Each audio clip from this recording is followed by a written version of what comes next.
Welcome back to Live at the Range on day one of the 152nd Open Championship. It's windy, it's rainy, it hasn't been easy for the 158 players in the field so far today. Who can handle the elements links golf throws at you? We shall see.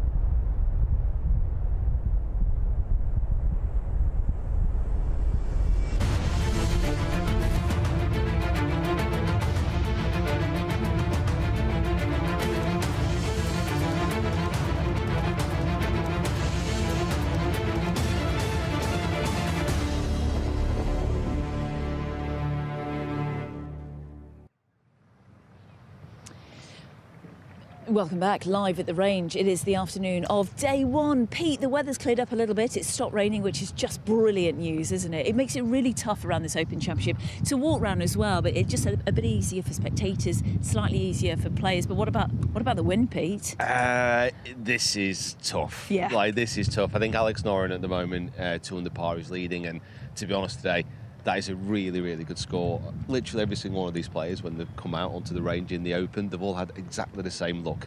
Slight frown, look up at the sky, a little bit of a wince, because they know how hard it's going to be. They certainly do. And just looking at some of the scores here, there have been quite a few. There have been 5 7s and an 8 out on the course already today. Yeah. Let's check that leaderboard. And as you said, at the top, Alex Noren at 2 under par with Nikolai Højgaard 2 under, playing in his 4th Open Championship. There's Rosie. Great to see Rosie on that decent score. He'll be delighted to get into the clubhouse, won't he, on that score? Oh, honestly, that's fantastic today. That is such a good day's work because it is so hard. I mean, you were looking maybe a few days ago at that being a good score, but maybe 5 6 under being more acceptable. Now, all of a sudden, the Open brings this test into play where the R&A set it up fantastically well, and then they just let the elements have their way, and today they are causing a bit of pain. Unfortunately, Justin Thomas has dropped down a little bit. He's 1 under. He was just on that previous page. 6 and a 5 on 12 and 13, dropping 3 strokes. They're going to be tricky holes, aren't they? Yeah, I mean, 12-13 today, so with the wind where it's switched, their landing points will have completely changed, and the club selections off the tee are going to be completely changed as well.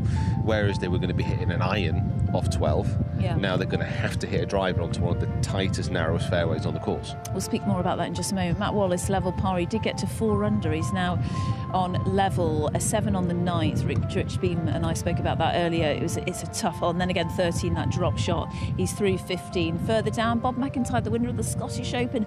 They're tightly clustered as we expect early days. Yeah, he's been playing really well. He struck the ball great. He's just missed a few putts that you normally expect him to hole. So he's actually playing really well. Ewan Ferguson as well. Yeah.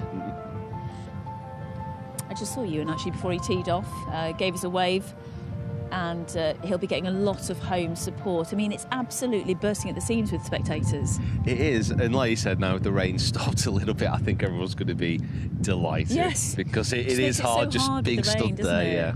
Yeah. But as you say, really, really tough conditions for the players. I'm just going to try and put that there without it getting wet with the scores on my phone. Do join the conversation, #TheOpenRange. We want your questions, we want to know what you're thinking about this Open Championship here at Royal Troon, the 10th staging of the event here. The 152nd, my goodness, the years go by so quickly. I just bumped in actually to Tim Henman and Brian O'Driscoll, who walked the course this morning. They're absolutely drenched. They loved every second of it, but they just said that front 9, with the wind, was super tough. Yeah, I mean, it's completely changed. I mean, I can show you, if you want, I can show you the 12th hole and just show how much that... Could I...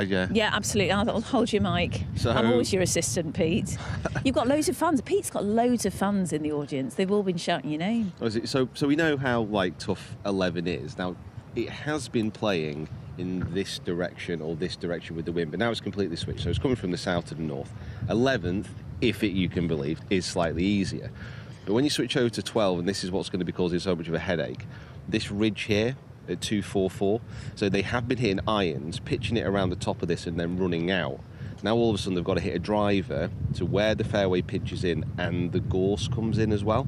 So all of a sudden the 12thers it wasn't never an easy hole, but it's turned into something that is just an iron off a tee to a driver and then a long iron into a tiny green. So I think 12 by the end of today is probably going to be the second or the third as hard hole. Really, yeah. Honestly, yeah. it's amazing how quickly it can change. Ooh, just getting blown away there. And imagine having that over a 3-iron to a 220-yard pin hanging over a bunker. Oh gosh, it's so tough. I just walked down the 17th and you've given me goosebumps of utter fear. Obviously we've got the afternoon players, but I was just saying the 17th, it looked brutal as I walked past. So tough in these conditions. The last tee time is just gone, 4:30 this afternoon.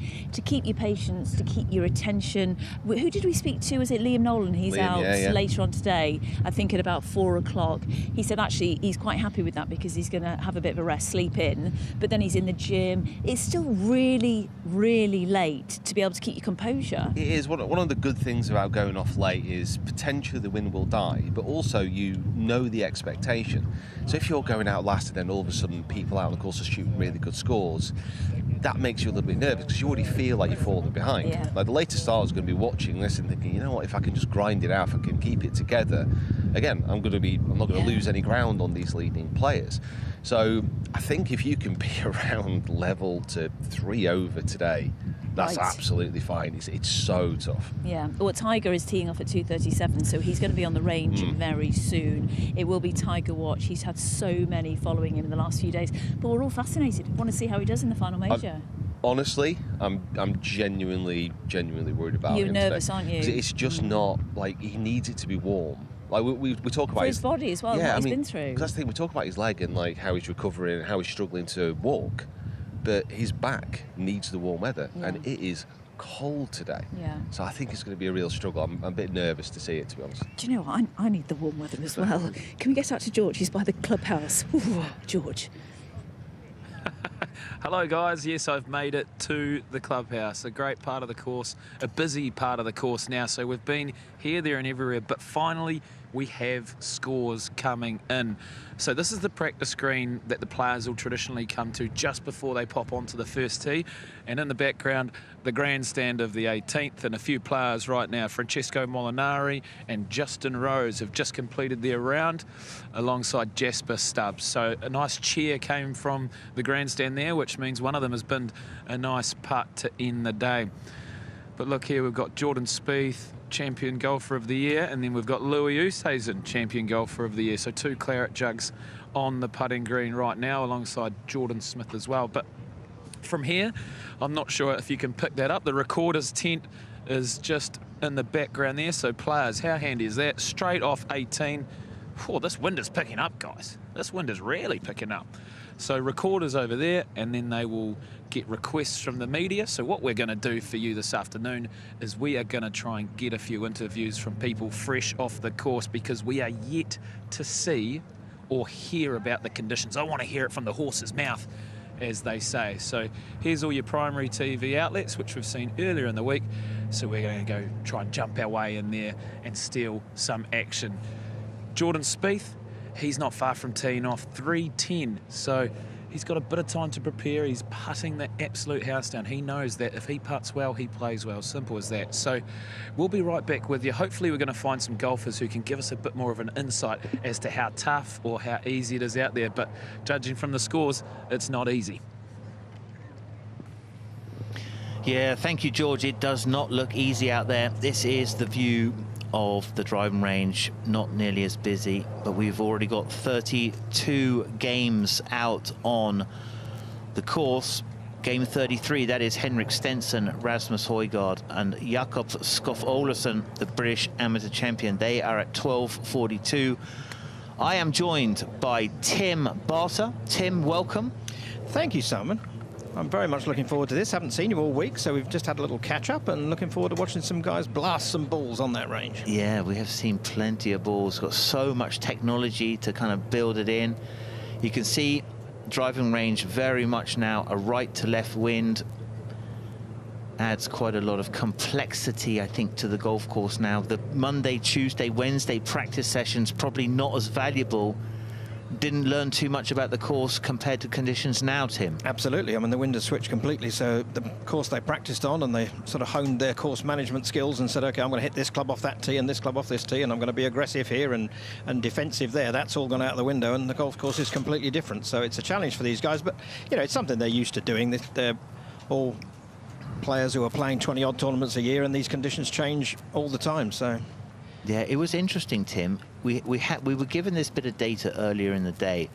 It was a study from HSBC, one of our Steel Strand sponsors, that golf is the most unpredictable individual sport and that the Open is the most unpredictable of all golf's majors. Yeah, that doesn't surprise me. It's a great little bit of insight, but it doesn't surprise me because obviously the weather at the Open can change in a heartbeat. The golf course can change in a heartbeat. Sometimes you get the right side of the draw and the wrong side of the draw. You know, we saw that last time here at Troon. Henrik Stenson and Phil Mickelson on the right side of the score, 17 under and 20 under par respectively. And then suddenly, you know, this year you're looking at potentially, again, a really hard test, but very, very different for these guys. So, Jason Day, done a lot of swing work, trying to get a little bit more hip rotation, not so rigid in those hips. It was almost like he kept his hips totally still and kind of swung his upper body against it, kind of winding such a tight elastic band, Tim, and the elastic band broke. Exactly, yeah. I mean, the bad back obviously has caused him to go to Chris Como. I think in early part of 2020, he went to Chris Como and basically said, can you help me build a golf swing to take strain off my back? Because currently I'm not able to play anything like to the level I previously achieved, world #1, major champion, etc., etc. But the injuries obviously caused him to not be able to play at all. Well, he dropped down out of the top 100 in the world at one stage. Went to Chris Como, and they've built a technique now which is showing great improvement in terms of his results. He's coming back to his best again. Yeah, So he's got grit. You would have thought he had a game. He's got creativity. He's got visualization. He is a shot maker. You would have thought he'd be one of the guys in a mix at an Open. yeah, I think historically he's played what? I think he's played 12 Opens before. Had one really good finish. I think last year was a good finish for him. So, yeah, he's got all the tools. You would have thought all the ball flights necessary, the short game necessary as well, but hasn't really worked for him until last year. Who's to know what's going to happen with him this year? Seemed to be struggling a little bit when we chatted to him earlier in the week. It seemed that he wasn't quite on his game at the time and he was maybe looking for something. Yeah, it is interesting. You know, you've been out on the PGA Tour so much, seen all of the golf out there. You know, this is very different than a Masters, isn't it? The test at the Masters is nothing like the test at the Open. No, completely and utterly different. Obviously, the Masters, same course every year, so they get to know it, they get to understand its strategy. Yes, occasionally you'll get different weather conditions, but they know the examination at the Masters is going to be a certain type of strength is going to be needed, whereas this week, as I say, the varying weather conditions, it's a completely different animal. Suddenly you've got to keep the ball down instead of launching it high into the air. Suddenly you've got to reduce the amount of spin on the ball at times to try and stop it stalling into a headwind, etc., etc. So it's just a completely different examination and one that the players have to adapt to. And most of them enjoy that challenge. They enjoy going out there and saying, okay, this is, some of them call it the purest form of the game. It's the way the game should be played, where it is unpredictable and you have to adapt and you have to have all the shots in your armoury. So on the right side of your screen, our top tracer data, catching the shots hit by Jason Day in his warm-up. So Jason Day getting ready to go. That's probably just a little 9-iron. Phil Mickelson with his back to us, obviously. Let's see you there, Ricky Fowler. So, Ricky Fowler. I always felt he had the sort of game to be a good wizard round a links course. Well, he won the Scottish Open over at Gullen a few years back in wonderful style, so he has won in Scotland on a links course, and he absolutely loves the challenge. Obviously going to Oklahoma State University, very windy there, so he knows how to play in the breeze and really enjoys the different shot requirements that you have to have at an Open Championship. So he won the Scottish Open, finished second in an Open to Rory in 2014. So he has had good results, just never quite got over the line. I think he's had 3 top 5s in total, so he really does relish playing links golf. Obviously had that win a year ago now at the Rocket Mortgage, was a sort of resurgence for him because he'd really lost his way. Returned to Butch Harmon, his swing coach, and they did some great work together. And he went out and won the Rockage Mortgage, as I say, a year ago, last July. But that's his last top 10. He hasn't had a top 10 since that win. And we all thought that would be the catalyst to really drive him forwards and see Ricky get right back to the top of the game. Hasn't quite happened for him, but Butch will get it right in the end. There's no doubt about that. Huge respect for Butch Harmon as a coach. Yeah, it's interesting, isn't it? So there it is, game 37, 126. Fowler, Ben Arn, and Jason Day. That's a good group. Some lovely games in the afternoon here. Stenson, Højgaard and Olafsson have just headed out.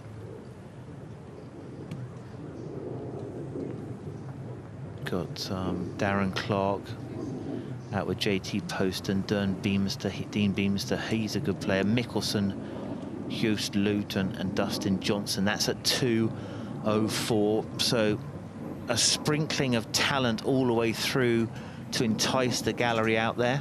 Yeah, absolutely. And one of the joys of the Open is everyone tees off the first hole, so everyone faces that challenge of going out with one wind direction and coming back on another wind direction. So it's a nice equitable playing field for them to be out there on, particularly as today the forecast is for it to stay pretty consistent throughout the day. It doesn't look as though the wind and rain are going to get too much more severe this afternoon, so it's a nice level playing field for the guys to go out and establish who's best. Stabilised a lot, the sort of... Ricky Fowler had quite a sort of like an outside takeaway, then the club went very much inside and under, and then he worked the ball with his hands. He's kind of neutralised that a little bit. His swing's matured. You know, by his own admission, he just, I mean, he's almost said, listen, guys, I've had the yips with my putting. I've really struggled with that. Yeah, he changed the putter, obviously, and that turned his fortunes around there, and Butch has done a great job with his swing. As you say, it was a very sort of unorthodox backswing where it went one direction, then the other, to an extreme, to the point where it was laid off at the top of the swing, pointing the shaft of the club, pointing a long way left, and that made him have to manipulate to hit certain shots. And Butch said, OK, let's get this club more online at the top of the backswing. So they've worked really hard on his takeaway, first of all, and the way he sets the club in order to get that club more online at the top of the backswing. And it has, you know, really worked for him in the sense that it's improved that technique. And at Rocket Mortgage, I thought I'd never seen him swing it better than that a year ago, but not quite sure why the results haven't quite come since, but they haven't done so far. So super interesting. Those two guys in your screen, left side, Ricky Fowler, right side in the white top. There are the shots. So Ricky Fowler in the blue, Jason Day in the yellow. You can see just Jason Day a little bit further through his bag than Ricky Fowler, but fascinating to see all the different flights. Our amazing top tracer technology has really brought the driving range to life. This is what the players are looking at. They're looking at the top tracer on the big monitor. They're looking at their own devices, measuring the data, checking it against a sort of a bull mark, just seeing how much, you know, if you're in America and it's 85 to 90 degrees and you're here, it's different. The ball carries much differently. Tim, and you're just trying to gauge that field to sort of see what the adjustment's going to be. Yeah, absolutely. These guys will be out there in this temperature. The ball will go less far. Obviously, the breeze off the right here may be slightly hurting. I can't quite see that second, but they'll obviously be on their launch monitors saying, OK, how far is my 7-iron going in these conditions compared to what it would go in America in 90 degrees of heat? It'll be significantly shorter.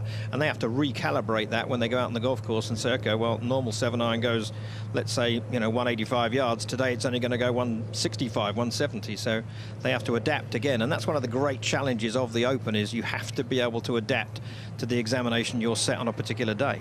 Yeah, it's interesting, you know, golf has sort of, at least US golf has particularly gone to sort of counting numbers in straight lines. And the Open Championship is all about the artist, who can work the ball around the conditions. There are no straight lines at an Open Championship around a golf course. There is no perfect way. You could have 3 guys all make a par in completely different ways. Not any of them hit the same club.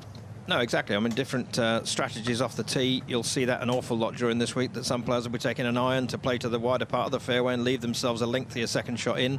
Other guys, Bryson DeChambeau, the obvious example, will get the driver out and say, right, I'm going to try and bully this hole and hit the driver down there, and if he hits it in the rough, you know, gouge it onto the green. But at an Open Championship, with the greens quite firm, if they hide those pins away, the bomb and gouge mentality doesn't nearly always work as well as it might do, because you just can't get at those pins from the rough, whereas in America you can. Can you overpower Royal Troon? No, not in my opinion. Interesting stat, actually. The last player in the top 10 of driving distance to win an Open on the week was Rory McIlroy 10 years ago. So the average is 36th. The winners, the average is 36th in driving distance over the last decade. The average at a US Open is 11th. So it just shows driving distance is nothing like as big a factor as it is at a US Open. Brian Harman, an example of that? Oh, absolutely. As I walked past Brian Harman the other day, and I kind of forgotten how small he is. I mean, he's literally 5'6", 5'7", 9 stone dripping wet, and yet he bullied this field to death last year and won it in fantastic style, but he wasn't dealt the cards physically, clearly.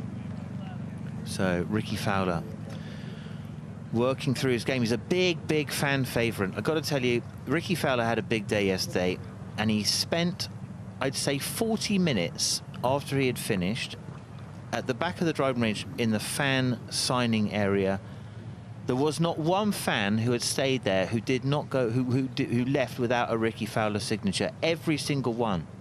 You know, you don't see that, but that's an important part of being a golf ambassador. Absolutely, and he is arguably the best we've got in the game. He is absolutely magnificent with the fans. He's magnificent with the media. There's nothing I've ever asked him to do that he's turned down. I've asked him a couple of times to do things that stretched our relationship a little bit, and never one time did he come back and say, do you know what, Barty, I don't fancy that. He will do anything I ask him to do if it's for the good of the game and encouraging people to play the game and give entertainment. He is just a quality human being, one of my very favourites on the planet. He's a lovely, lovely guy.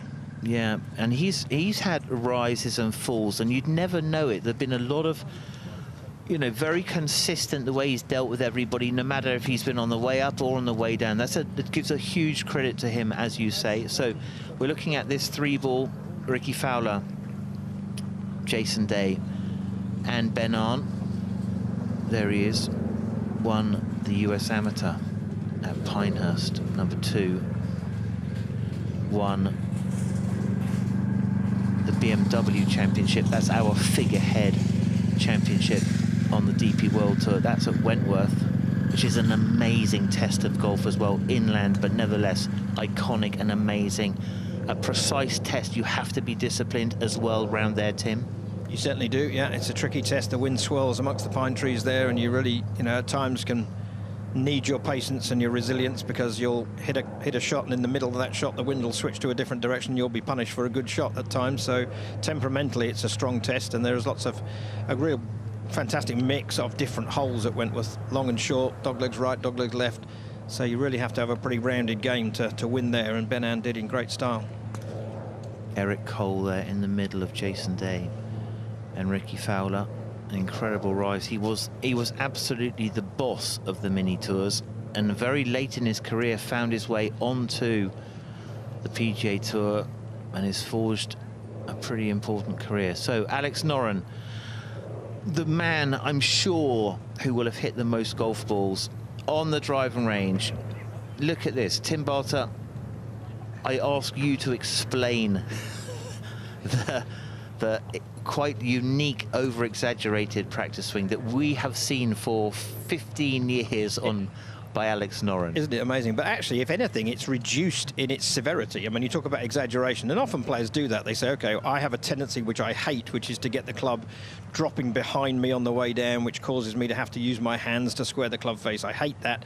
So they rehearse the opposite to that. They rehearse almost the club coming down on an outside path and holding the club face exaggeratedly open as they go through, exiting left of the ball very dramatically. And Alex used to do that to such an extreme. It looked like he was contorting his body to an incredible extent. So it's reduced down on what it used to be. Works with Matt Belsham, who's a sort of a lot of his work with Mac O'Grady, a genius of a player and also a coach. So Matt's turned into a wonderful coach and has helped Alex to reach the high standards he has. And he was somebody earlier in the week, somebody said, have you got an outside bet? And I said, well, 2. Langasque for me is dangerous because he's 200 or 300 to 1, but this guy I think is seriously dangerous, and so he's proved today with a round of 69, which is currently leading the way. Yeah, very tidy. Be disappointed with his 6th hole. You know, just interesting to see how different guys owned at different conditions, put different scores together. Alex keeping it relaxed. Matt Belsham, as you say, really complete technical coach, very, very good base of knowledge. Interesting though that they've parted company, I think 2 or 3 or 4 times. Literally they've split up and then they come back together again, and Alex has gone off in search of something else and then come back to Matt, and you kind of hope that he sticks with Matt now, because he's had, I think, most of his success with Matt Belsham coaching him, and it clearly works for him extremely well. So sometimes players can be tempted down other different avenues looking for something else, and in the end they realise actually what I was doing was pretty good, and if I just honed it and worked on that. You must have experienced that an awful lot in your coaching career. Yeah, oh yeah, it's interesting. So here's a great view. This is from the big grandstand behind the driving range. The driving range has been packed since really Sunday afternoon, Tim. It always thins out a little bit. You know, we really have sort of just 4 groups going out and out. So Dustin Johnson in the middle of your screen. And here is where it stands. Justin Thomas is out in front. He is in the house with a 68. He has set the target. Let's see what the afternoon guys can do against him.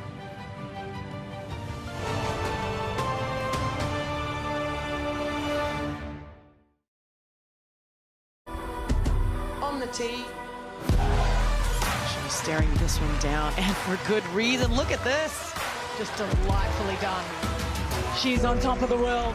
Going directly at the hole. Bloody what? Go on. Oh, get in there. There's something about the AIG Women's Open. Oh my goodness.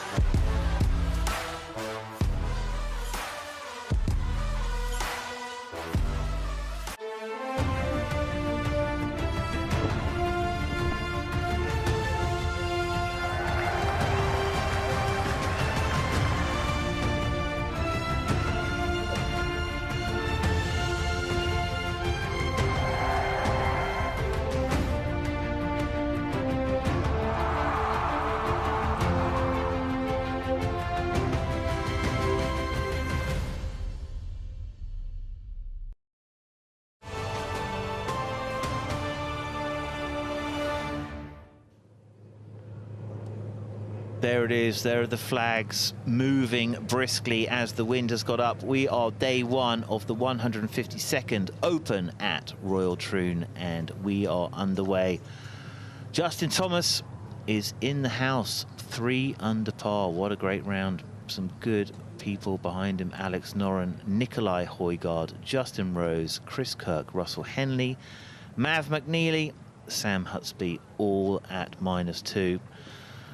So, scoring, Tim, what's it sort of say about the conditions? There's a lot of teeth at Royal Troon. That is blooming difficult, isn't it? It really is. I mean, I think we were expecting the scoring to be tough, because that back 9 into the wind off the left, which was what they played it in practice, is just brutal. So if that wind is the prevailing wind on the day, then you expect the players to make some birdies going out, downwind, and then struggle coming back into the left to right wind. Today it's switched around the other way, so we kind of thought, oh, maybe the scoring will be better because the back 9 isn't quite as brutal, but yet 68 is the best score we've seen on a day when, yes, it's blowing 15 miles an hour, but it's not a brutal wind by any stretch of the imagination. So it just shows how difficult this golf course is. Ooh, yo, one-handed helicopter finish by DJ. A swing and a miss. Dustin Johnson not really found much form really coming into this, but nevertheless a huge talent. Oh, an amazing talent. A double major champion. I was thinking the other day, actually, somebody mentioned it to me, that he could well be a Grand Slam winner, in the sense that he's won the Masters and he won the US Open. He got disqualified from the USPGA for grounding his club in what he didn't think was a bunker when he was heading into a playoff, so he could have won that one. And he led the Open, I think, with about 5 holes to go when Darren won and hit it out of bounds off the 14th tee. So he is literally a couple of shots away from being a Grand Slam winner. And when you think only 5 men in the history of the game have done that, it is the holy grail, and he is so close to having done it. Yeah, it just goes to show you just the amazing talent. I mean, you know, a real sportsman who, you know, who's playing golf. He looks like he could play American football. He's an absolute unit, isn't he? Yeah, he can dunk a basketball with ease. He is just an athlete. He really is. And it's evidence in his golf swing. Obviously, we know he's got the strong left-hand grip. He's got the bowed wrist at the top of the backswing, which gets the club face into what we call a closed position, looking up towards the sky. And then he rotates his body really hard in order to hit this stock shot, which is a little fade from left to right. Yeah, and you like have that. to be athletic to do that, and he is the ultimate athlete. And when he's got it going, you know, he just hits that little fade all day long. He hates to see the ball go left. Talked a lot to his coach, Claude Harmon, about that. Anytime the ball goes left, DJ's not going to be in a happy mood. So they really work all the time on making sure that he's got that little fade and it doesn't turn into the pull that will go down the left edge of the fairway and potentially into the nonsense, whereas he's aiming down the left edge of the fairway and just trying to feed it into the middle. Can you win an Open with only one ball flight? Could you get round there and sort of like never draw it?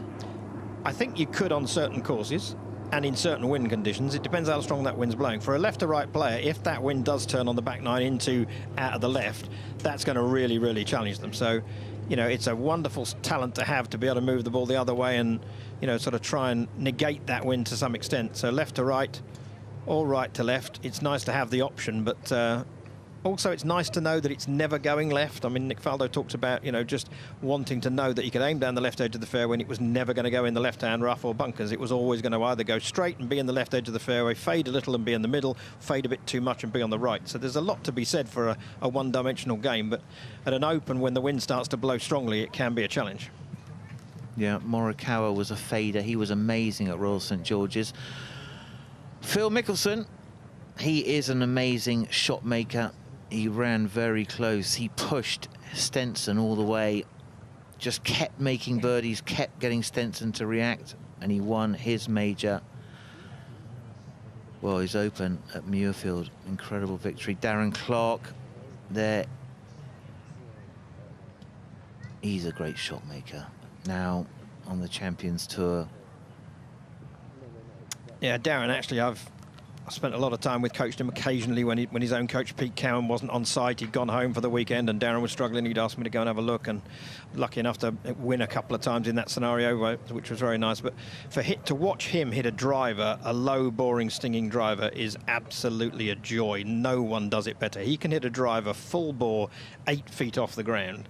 It's just incredible to watch. So incredibly talented golfer, ball striker, and particularly in terms of creating flights that work in the wind. Obviously, growing up in Northern Ireland on sort of links courses over there where it blew a healthy wind, he learned to play in these sort of conditions. So an absolute joy to watch Darren do his stuff at an Open Championship. Yeah, Open champion, senior Open champion. It's got a nice ring to it for Darren Clarke, hasn't it? It has, yes, indeed, yeah. Won the Senior Open last year. Relatively few guys have won both an Open Championship and a Senior Open, so he's added that string to his bow. Phil Mickelson, what he did at Kiowa at the age of 50, on the nut, yeah. Remarkable. Well, the oldest major champion in history, and yeah, it was remarkable because, you know, it's a big golf course, Whistling Straits, and he went there and came out on top at the age of 50. It just shows the quality of the man. I mean, obviously, you know, so many wins on the PGA Tour, 6 major championships. And I think possibly he would consider his win at the Open to be his greatest achievement because he had to adapt his game to such a degree, because his game suits the US Open, the US PGA. It suits the Masters, the high ball flight and the ability to chip and putt as well as he does around the greens. But an Open, he really had to work very, very hard indeed with his coach at the time, Butch Harmon, to actually get the ball flights that he needed to play at an Open Championship. And I think he considers that to be his greatest ever achievement. Well, it's interesting because Butch Harmon told us that that was the one major he thought Phil Mickelson would never win because he didn't have the ability to flight the ball down and wasn't patient enough to take what the course gave him. He was too much of a gambler, too much of a pusher against the odds. Yeah, and also a couple of interesting things with Phil. I remember being in a bar, strangely enough, Simon. I don't go in bars very often, as you know, but I did. That is astonishing. I know, but I was in a bar and I was listening to a conversation which involved lots of different people, including Bones, who caddied for Phil Mickelson for 1,000 years.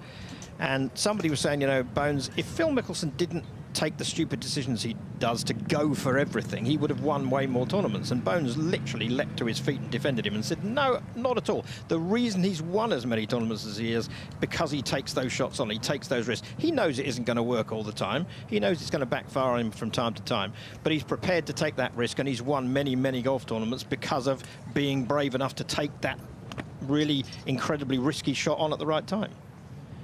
Yeah, playing to win. Playing to win. Tiger Woods played to win. Phil Mickelson played to win. And able to accept the losses. That's another part of being able to play to win. You have to be able to forgive yourself. Absolutely. I mean, there's the wonderful piece on social media at the moment, isn't there? Roger Federer, the legendary tennis player, basically saying, you know, yes, I won 80% of my matches, but I only won 56% of the points that I played in those matches. Therefore, one of the skills that an athlete has to have is to be able to put a disappointment behind them. So he only won, as I say, 56% of his points in his wonderful tennis career. So he said 44% of the time I'm losing the point, and I have to put that behind me and move on. And golfers do the same thing. Even the very best golfers ever in terms of their winning record, you know, 10% is exceptional. So they're losing 90% of the time, and they have to be able to go home and put that behind them and move on to the next championship. Yeah, you need resilience, I would say. You've got to be quite bulletproof to be a professional golfer. Phil working with Andrew Getson there, who's been with for a number of years now. Interesting with Phil Mickelson, he's won 3 of the Grand Slam. The one he hasn't won is the US Open. He's finished runner-up 6 times. So essentially, he's the nearest guy to anyone who's not won a Grand Slam. There's only 5, as I say, who have won it. He's the next guy. And I asked him in an interview once how differently he'd feel about his incredible career if he'd won the US Open and complete the Grand Slam. And he said completely differently.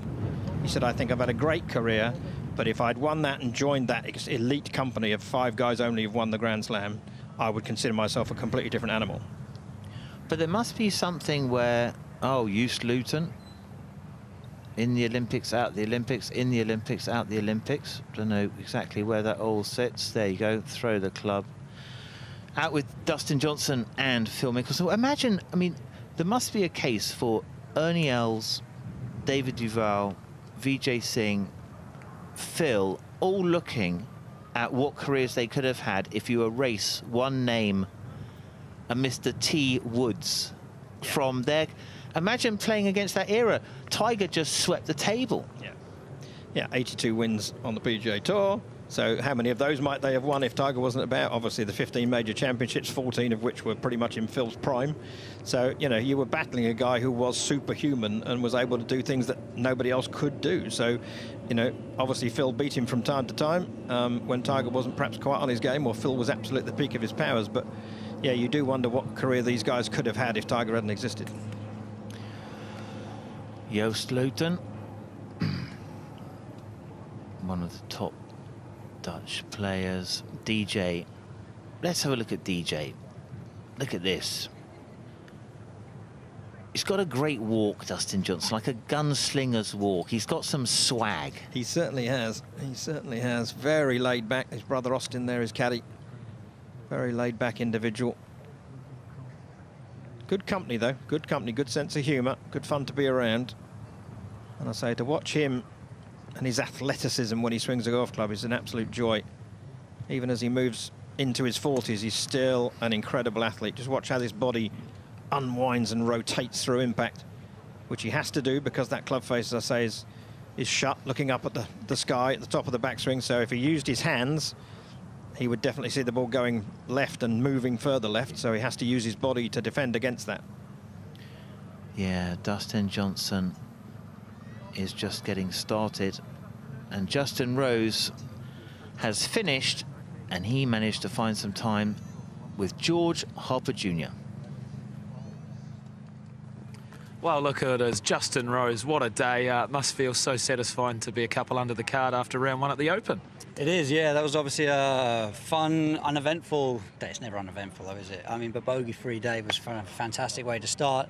Yeah, got out there, obviously 7:41 tee time. Once you're up and about, you know, it's nice to kind of get your week started early. And, you know, yeah, kind of clicked in and got onto the front foot well today. I felt like I was kind of hunting the birdies, and felt like I left a lot out there, if I'm honest. It's one of those rounds that you kind of shoot 69, you're sort of tied for the lead, but you're looking around going, damn, I feel like I'm like 3 or 4 worse than I could or should be. But anyway, shows that Troon holds its own, you know. Well, you can't complain about 11 straight pars at an Open Championship either. What a run, but obviously wanting a few more. But. Yeah, for sure, and I had my chances, but obviously, you know that this golf course does change its character. As soon as you make the turn, everything changes. You know, you've got comfortable playing one way, and then the wind shifts completely the other way, and you've got to kind of, figure out, even with your swing, like you're holding it into the right to left wind, and suddenly now you've got to make sure you're covering and releasing it to kind of not lose the ball right coming in. So, yeah, that's what I like about this golf course is as soon as you get comfortable out there, it kind of flips it on you. So, yeah, it's good.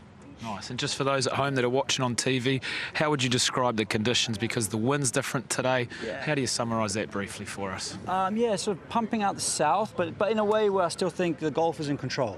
It's probably about a 12 to 15 mile an hour breeze. If you hit a good shot, you're going to be rewarded still. I think I think it's perfect elements right now where it's tough, but good golf is bang on rewarded, yeah. And we chatted before the tournament, obviously coming through final qualifying, there's a bit of romance there, and to step up and do some round one magic always helps too. That's it, this is the third round of the Open for me this year, so, it's obviously it started, a couple of weeks ago, but, yeah, nice to keep the momentum going, and, yeah, it'd be nice to keep playing well and make that qualifying count, yeah. Nice, I'm sure you will. Well done, thanks, Justin. Mate. Good to see you up there. Bud. Thank you.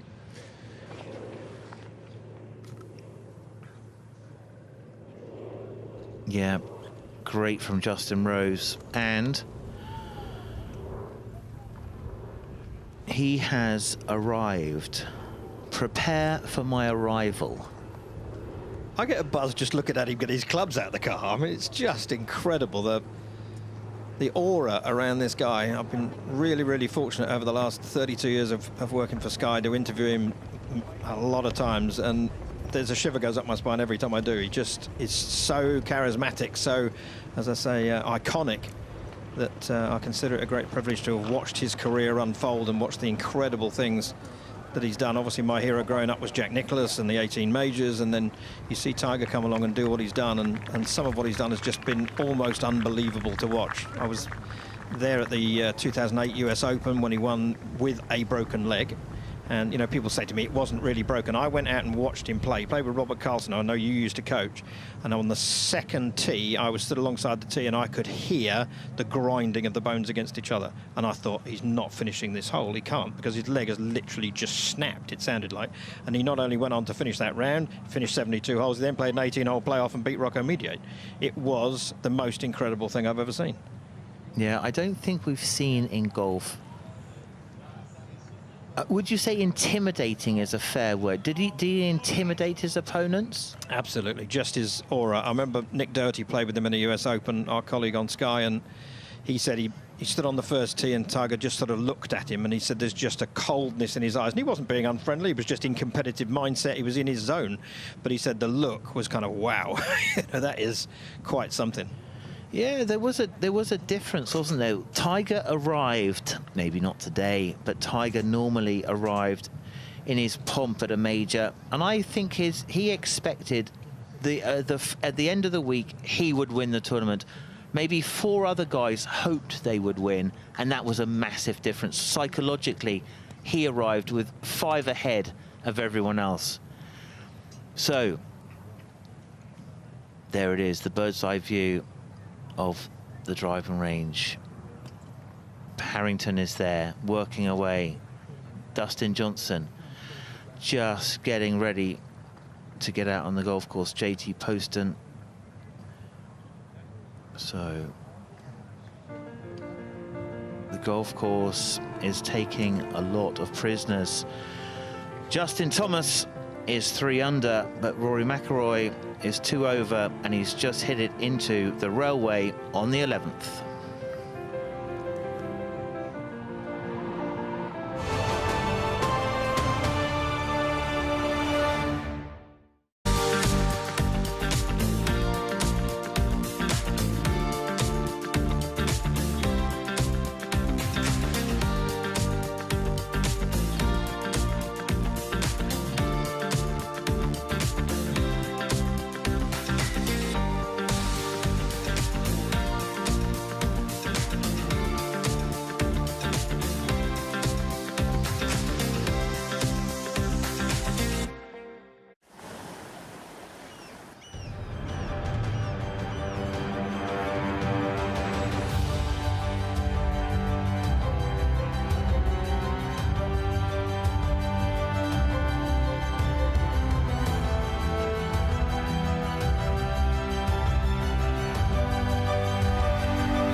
Delighted to be joined on the range by triple jumper, world record triple jumper holder. Is that a title? Jonathan Edwards. I think it is. For the last 29 years. I'll take it. My goodness, Olympic gold medalist, two-time world champion, European champion, indoor champion. Is there anything you've not won? Not in athletics. No. There's lots I haven't won in golf. Okay, though. fine. We'll talk about that in just a moment. But to hold a world record for 29 years, Yes. that is incredible. We were just saying some Americans have come close, some Cubans. But how long is the triple jump with the record you hold? So the record's 80 metres 29. I did it in the World Championships in Gothenburg in 1995. In fact, I broke it twice on that day. I did it in the first round. I jumped 18.16, and then 20 minutes later, I jumped 18.29. And then, of course, I thought it felt so easy. Gosh. I thought I would break it, but I never got close again. And nobody else has really got that close since. What was it on that day? It was the whole season. I jumped brilliantly the whole season. I just found the rhythm, the strength, coordination, all of that just came together. It was magical, and I never quite managed to jump like that again. It's incredible, isn't it? It's a bit like other sports with golfers having a season of brilliance, and then the next season can be really tough. It's what happens. I mean, I actually relate it to playing golf, and I say to people, I said, when you hit a drive perfectly, you can suddenly get 20 or 30 yards because of that coordination for your effort and the timing. I said it was a bit like that in that season for the triple jump. Everything just worked together, and I remember all my competitors looking at me and thinking, God, how can Edwards jump that far? How can he do it? How can he do it? Oh, that's brilliant. So yes. Oh, and I know you love your golf, and tell us exactly why you are here. So I'm here for two reasons. Okay. First of all, I'm an RNA development ambassador, particularly with golf and health, and the RNA has done lots of research about the importance of and the benefits of playing golf for health, which is really remarkable. When I first started playing, I didn't think golf was particularly good for me or for my health, but actually the stats show it's completely the opposite. Yeah, you live 5 years longer as well, don't you, if you play golf? 5 years longer. And also in Fife, they've got this pilot where they're doing social prescription, so the doctors are prescribing golf for health for certain people. Didn't know that. Yeah, so it's really quite a big deal. So how do we benefit health-wise through golf? Well, in terms of your cardiovascular fitness, and I wear one of these watches which tells me how many steps I'm doing, what's happening with my heart, and actually the benefit is quite noticeable. But I think one of the big things is mental health. I mean, socially, I'm on, 6 or 7 WhatsApp groups with different same. people. We were, arranging golf trips away, and everybody keeps an eye out for everybody as well. It's not just a case of we'll meet you on the tee at 10 o'clock on a Monday. If something's gone on in somebody's lives, everybody's interested. So there's a real social sort of cohesion to it, which I think is really, really helpful. And I'm not sure, and I was having this conversation with some pals last night, I don't think there's another sport in the world like golf for that, because you can play. I mean, I can play, my handicap's 2, and I can play with somebody who's off 25, and we can have an absolutely fantastic game. And what other sport? We were talking about that, actually. I was working at Wimbledon last week, and we were talking about how you can't play tennis against somebody who's far better than you, or if they're not as good, it's not going to be a great game. But golf allows everyone to play with everyone, and also the community aspect. Ian Finnis, Tommy Fleetwood's caddy, had open heart surgery 3 months ago. The reception from him as he came on the range, the hugs. It's a real close-knit community. So you're here for that reason, for golf and health, and also for I'm volunteering in score control. So all of the groups have walking scores who are volunteers as well. So they've got the little PDAs. Which actually aren't that easy to operate, and they're following all the groups and marking all their scores, but not just their scores, where the ball lands, penalty shots, and of course then it measures how far they go, which is what populates the Open app when you go on and you can see how a player's played a hole. So useful. So I sit in a cabin, and if anything goes slightly wrong with that, or maybe their PDA goes down, I get a supervisor out to see them. You. So I'm there, and also the manual scoreboards on the 18th, which are an iconic part of the Open Championship. So we've got 2 cameras, 18 right and 18 left, so we can see what's going on, and then we change what goes into the leaderboard, and if they've got a 3 the wrong way round, or they've spelled something wrong, we sort of point it out. So I mean, it's lovely to be here to see the golf, but it's lovely to be part of the organisation, be behind the scenes, and actually vital, because you're helping in so many different ways. But you yourself love your golf. Your handicap is 2. Fantastic. When did you start playing? When I retired from athletics, so 37. There's 2 things I decided to do when I finished athletics. One was to start to play golf, and the other was to ski with my family. And you're doing the skiing as well? Yeah, that's kind of I snowboarded, because both of my boys wanted to learn to snowboard, so I learned to snowboard. It's really hard. It's really hard, and especially when you get a bit older and your knees aren't as good. Yes, really hard. But do your family play golf at all? Both of my boys play golf. Yeah. My elder boy Sam went to St Andrews University. And you're a member there? I'm a member there. I was just elected to membership just this past March. Fantastic. So that's a great privilege. Well, we're available for selection to come and play any time. I'll take you to lunch. Thanks, Jonathan. I'll take you to lunch. We'll go and play the old. That'd be good. Amazing. Great. So really good to have you here and hear about your story. And also world record holder 29 years ago, the triple jump. That's fantastic. Enjoy it. Where are you off to now? I'm back on the shift. You're going back to your office? Back on the office. He's working hard. And I am. Jonathan, thank you so much. Thank you. Thanks, back to comms. Fantastic story. Yeah, so interesting, isn't it? All sorts of different people from all sorts of different sports, cricketers, soccer players, athletic, a whole lot. They all end up, because they're so competitive, they can't do their sport because they're too old, playing golf. Absolutely. You can play golf till you're 1,000, so that's good. So they can go on forever and ever exploiting that competitive nature they have and getting out there and trying to beat their pals, and what great fun they have. The effervescence of golf. Speaking of effervescence, how about that? Padraig Harrington in the house. What an amazing competitor. Oh, goodness gracious me. Have I ever met anyone more enthusiastic about this game than Padraig Harrington, other than you, possibly? He is unbelievable, and he cannot walk past a ball on the range without hitting it. If he's walking off the range after a 6-hour practice session and there's a ball lying by the exit, he will hit it. And he freely admits that he can't resist hitting it. He's great, isn't he? I heard a great story recently about his second Open Championship win, which is in 2008 at Birkdale. It was on the Caddy podcast. There's a new Paddy podcast that's just come out, and it's brilliant, by the way, so by all means log on and have a look at it. I think it's called 19th Hole or something like that. And Ian Poulter's caddy, Terry Mundy, was telling a brilliant story that he said Poulter had a putt on the 18th green, the final green, 72nd green at the Open, 15 feet from the hole, called across Terry Mundy, and Terry thought, you're calling me in to read a putt that potentially could win the Open when you haven't called me in all day. And he said, so I'm walking across there bemoaning my luck, thinking if he misses this putt, he's going to say my read was the wrong one, it cost me the Open. And actually, when he got there, Poulter said, I don't want you to read the putt, I just want to ask you a question. He said, when you were a kid on the practice green, did you think this putt to win the Open? And he's on the 72nd green of the Open with a chance to win. And Terry Mundy said, well, of course I did. We all did. And he said, I've got that putt now. Isn't it exciting? So Poulter then holed the putt, thought potentially he'd won the Open. Harrington was still on the course, if you remember, and he made an amazing eagle at the 17th, hitting a 5-wood to very, very close range. The nasty bit of the story from Terry Mundy, when he saw Ronan, Padraig caddy, a couple of weeks later, he said, Ronan, I thought we'd won the Open and you nicked us from us with that eagle at 17, so congratulations, well done. And Ronan said, I think I'm going to make you cross. And he said, why? He said, we were playing it as a 3-shotter. We hit 5-wood off the tee because we had no intention of going for the green in 2. It hit a downslope or a sprinkler and it went 50 yards further up the fairway than it was supposed to go. Suddenly the green was in range. We hit 5-wood, made eagle, won the Open. Ouch. And that is possibly why HSBC earlier gave us a study that has shown that golf is the most unpredictable individual sport and that the Open is the most unpredictable of all golf's majors. And it is a mad game, isn't it? Completely bonkers. So you stood on that tee thinking, I'm just going to try and hit 5-wood wedge, make a birdie, try and tie Poulter in the clubhouse, hits the downslope, shoots forward, reaches the green, makes an eagle, wins the Open. Amazing. Yeah, I remember Poulter. I remember sitting with Faldo. Must have been doing something with Faldo that week, because Faldo says if he makes that putt, he's going to be in my team at the in the Ryder Cup. Yeah, it's amazing, isn't it? Things you remember. So Peter Cowan, he remembers a lot. He is in the black, no surprise there.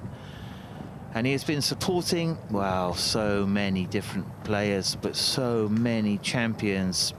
Peter Cowan, if there was a Hall of Fame for coaches, he would be at the top of that pyramid. Just an amazing man. Similar to Harrington, if you can make a swing, he'll watch it. Oh, and he can watch longer than you can hit. Yes. For the last decade, he's been telling me, I'm going to retire, Bart, I'm going to retire. And I said, no, you're not. And he's still here, and he'll still be here in another 10 years' time. Yeah. He just loves it, and he's a brilliant coach. Quite a technically minded guy.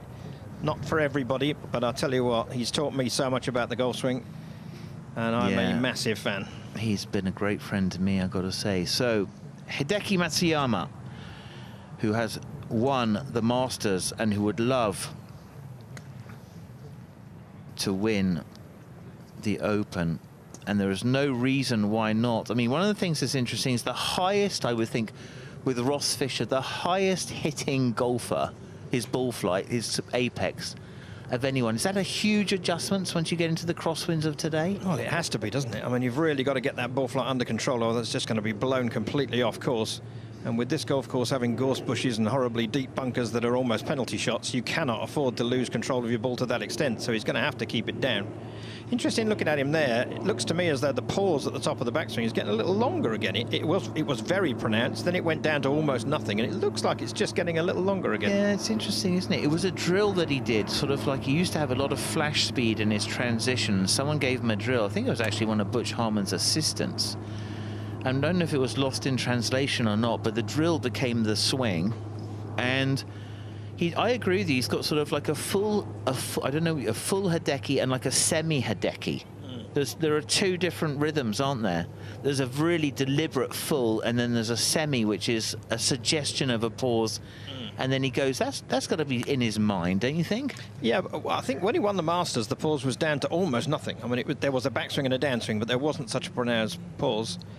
What about these two bars on the ground then? Presumably the red one behind is about angle of attack and getting the club possibly up a little quicker in the backswing. It's just something there to try and encourage him to strike down on the ball perhaps a little bit better. You know, if it was a ball position line, it would be the other side of the alignment stick, wouldn't it? So it's not just there for ball position, it must be there for angle of attack. You would think it's for him to make sure he doesn't kind of stay too long on that right side. That's kind of what his coach said is his mistake, is that he gets to the top and then the shift is not enough. So the hands kind of go past the hips, which is a really bad combination. So what he's trying to do is, I imagine, push a bit of weight or shift a bit of pressure forward, Tim, into that left side to get the angle of attack, to maybe get a little bit more compression. It must be a strange feeling for him, you know, against his nature, to be hitting sort of stingers and half-flighted shots. Yeah, but also if you watch him make another swing there in a second, you'll see him rehearsing the takeaway, and it looks like he's picking it up a little bit, so he might have been dragging it back a little bit too low in his takeaway, and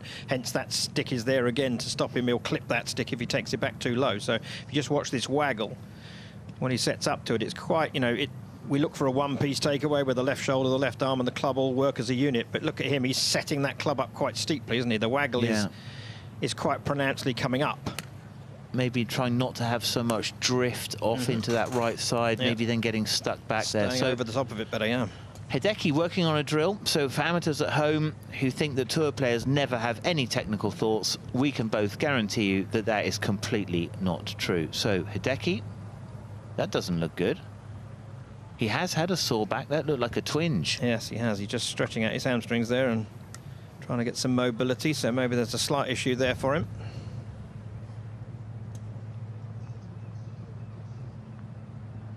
One of the great moments of the last few years was when he won the Masters and his caddy went to the 18th pin and bowed in the direction of the 18th tee, paying respect to the golf course at the Masters. Thank you for allowing us to challenge you. Thank you for allowing us this opportunity to win an iconic tournament. It was an iconic moment. Yeah, it's great. It's so important. Japan, such a hub of golf. Need them to have really some top talent showcase their tours, showcase their golfing culture. Been great golfing friends for so many years. Hideki, very proud. And his caddy, the respect, Shintoism, amazing culture. Great to have those guys in the field. Does Hideki have the magic to add an Open to his Masters? Working down the line. There's Wyndham Clark's bag. The gallery are back. I wonder who they've all come to look for. Someone must be arriving, someone big must be arriving fairly soon, because the entire gallery has just arrived on the range. Brooks Koepka could be one. And a certain TW will be the other. Ah, you suspected TW fans have arrived? I think they're packing that grandstand slightly early to make sure they get a spot to watch the great Tiger hit balls. Very wise. There's some great waterproof kit if you get a chance to go in the merchandise tent. I have got 3 yellow umbrellas. I'm expecting one of those for Christmas, because I heard you say you've bought them for your friends, and I'm thinking, well, one of those has got to be for me.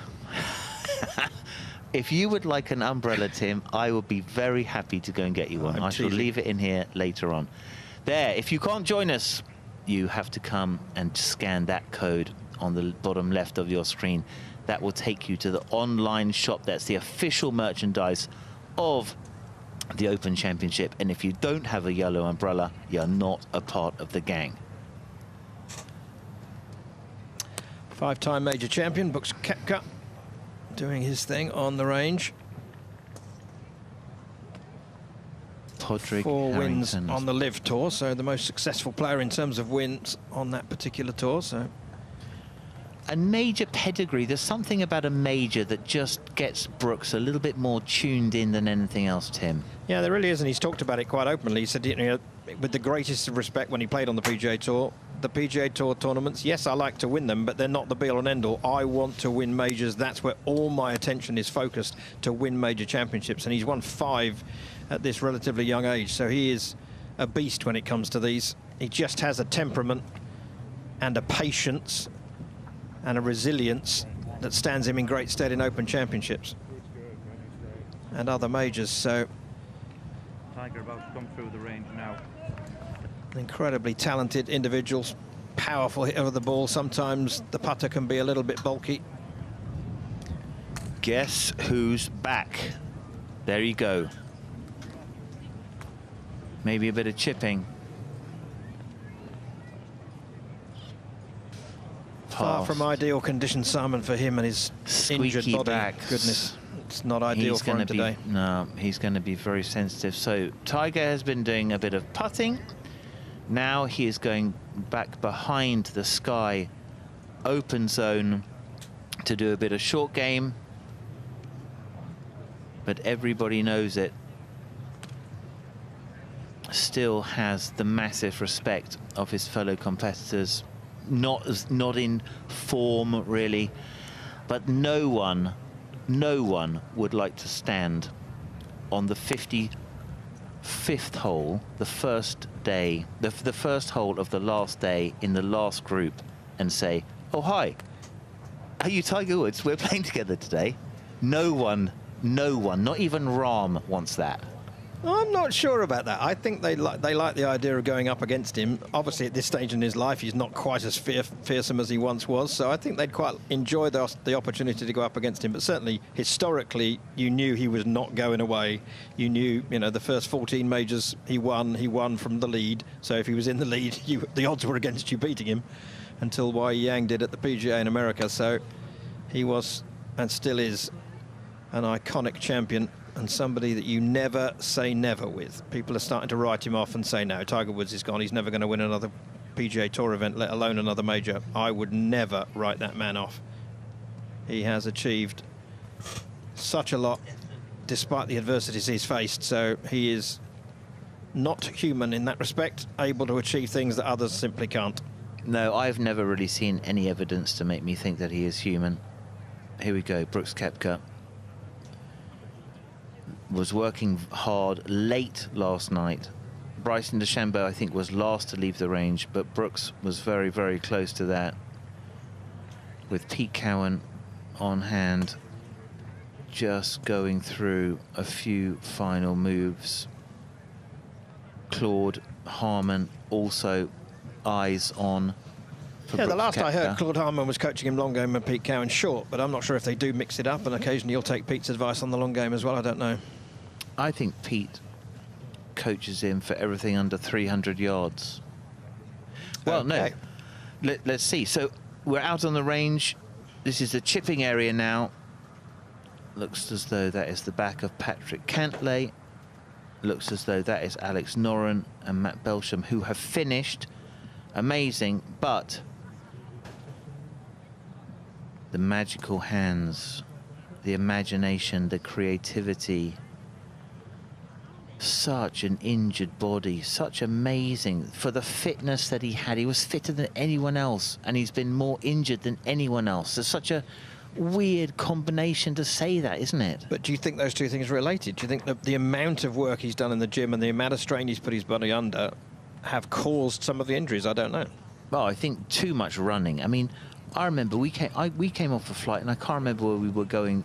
No, we were flying into China for Champions, HSBC Champions, actually. And we had a long flight. I think I'd come from the States. He was on that same flight. I was with Poulter. We went just because it was such a long flight. We went for a little walk on one of the running machines in the gym before we went to have some tea. He was already in there.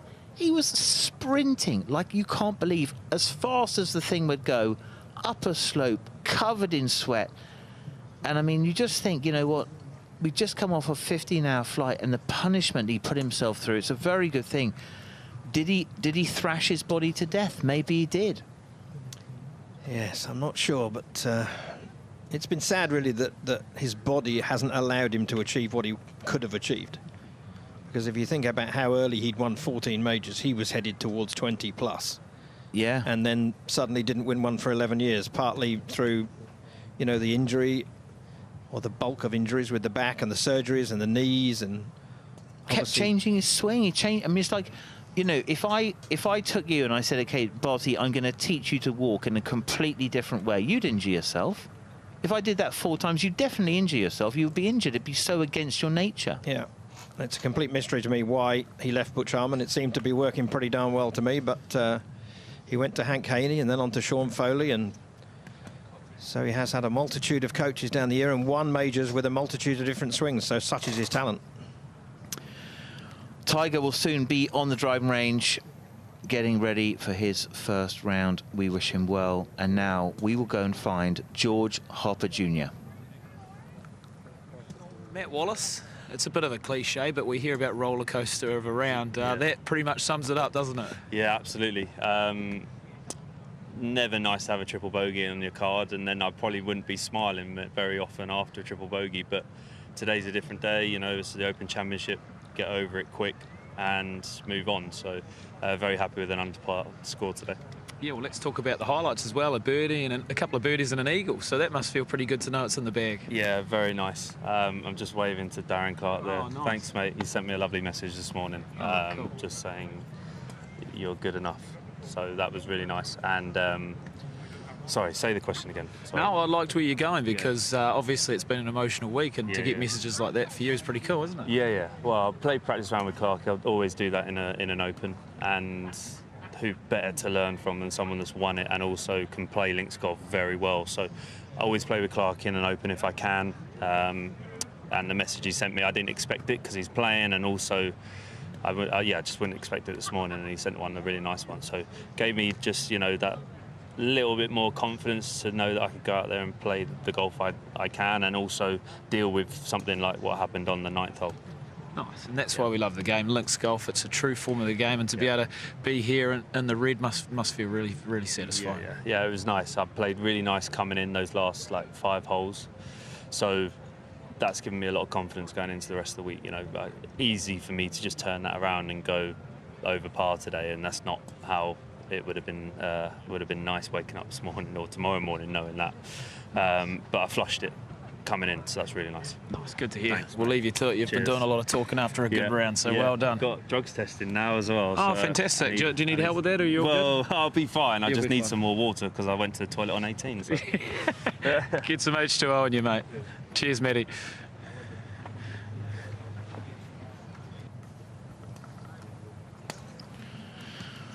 Well, fantastic success on the first day for Matt Wallace, and congratulations to him. But here is fan favourite. It started off okay, the double on 8, big mistake, followed up with the bogey, double bogey. Drop ball on the runway, on the railway for Rory McIlroy. He is at 5 over par, and he needs 2 or 3 birdies to bring that back a little bit. Otherwise, he leaves himself a lot to do, Tim. He does, but at the same time, he is Rory McIlroy, and he's capable of incredible things, and he can go out there tomorrow and shoot around in the 60s and start nibbling away at whatever disadvantage he's got. So it's infinitely possible that he can make his way back from there, but it's obviously far from the ideal start, and just shows how easily this course can jump up and bite you. A couple of errant shots, one at 8, one at 11, both cost him a double bogey, 4 shots gone. Very hard to make 4 birdies to make that back up very quickly. Yeah, very difficult. So here we have got a very full driving range. It is a test out there. Let's have a quick closer look just to remind you of the start of this golf course. The first hole, pretty innocuous, 366. You don't get to see too much of the fairway. It really is super flat. The bunkers are like little eyebrows. You can just see them. The 2 up the left, you can take a chance and sort of just, you know, nudge something down there. The first one comes in at 254. Most of the players hitting something a little bit longer towards those 2 right-hand bunkers, just trying to stay short of there and leave themselves 100 yards to the middle of the green. So Tim, the second. Yeah, second hole, another short par 4 at 389 yards. Again, some beautifully placed bunkers down there. On the left-hand side, the one at 252 to reach. On the right-hand side, 263 and 274. So beautifully placed. And again, the players have the option to take an iron off the tee and just lay it back short of those bunkers and leave themselves a lengthier second, but still only a short iron, as it's a hole under 400 yards. But we have seen players taking a bigger club and trying to get between those first lot of bunkers and this lot up by the green, and potentially leave themselves just a little flip with a wedge into the green. So again, a tactical choice for the players that they have to make on the tee, and you can just see the depth of those bunkers around the greens. Third hole, again, influenced very much by the little creek that runs through the fairway. It's 281 to reach it on the right there, but you're probably with the firmness of the fairways, you're trying to sort of go, I would say, 25 yards short of that. So nothing more really than 240 off the tee, leaving yourself right around 100 and hopefully a hot start.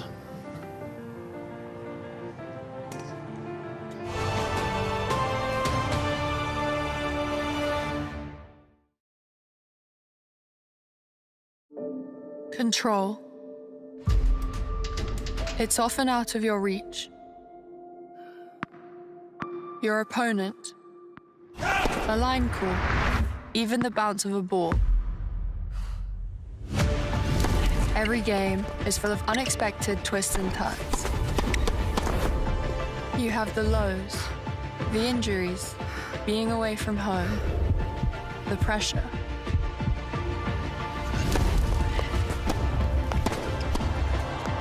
And the incredible highs, the wins, exploring the world.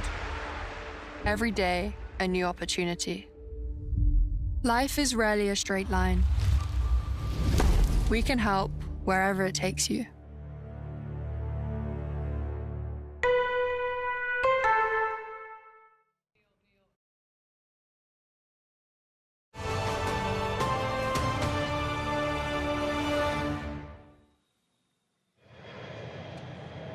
We are live at the range, day 1 of the 152nd version of the Open Championship at Royal Troon, and Tim Barter. A lot more movement on those flags than before. Yes, there is. That wind is freshening, and the course is getting more challenging by the moment, it would appear. So these afternoon starters may have watched a bit of coverage in the morning to get a feel for how the course is playing and look at how the greens are bouncing or otherwise, and seeing the strategy some of the players have been using and whether or not it's working out for them.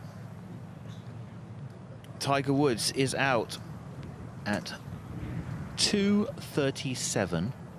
That's in just about an hour, with Xander Schauffele and Patrick Cantlay, 3 great American players. You were watching the US Open, you saw Tiger Woods' game, you've had a look at him this week. What do you think?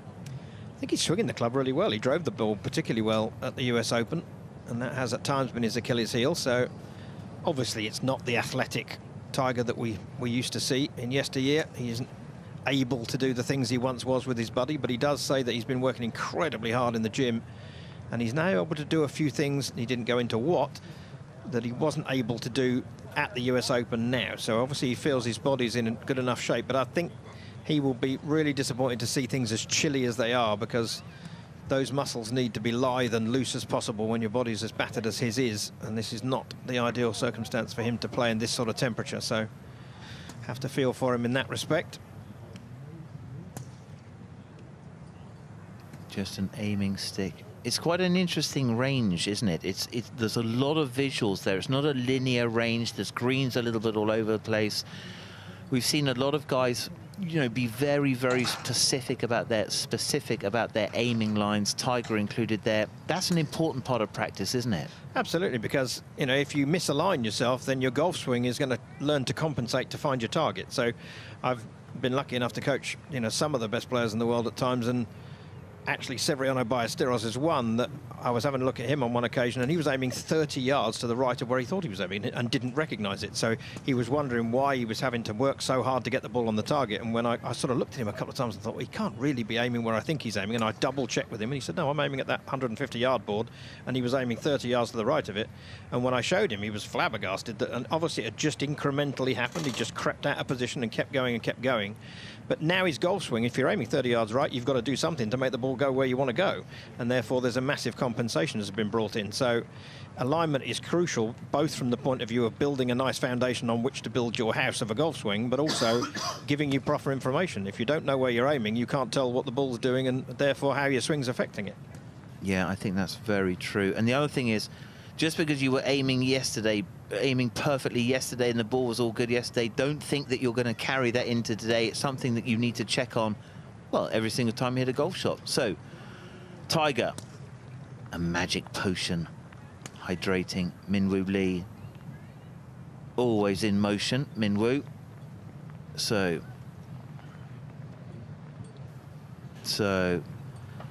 he has given us so many amazing memories. Let's have a look at this one.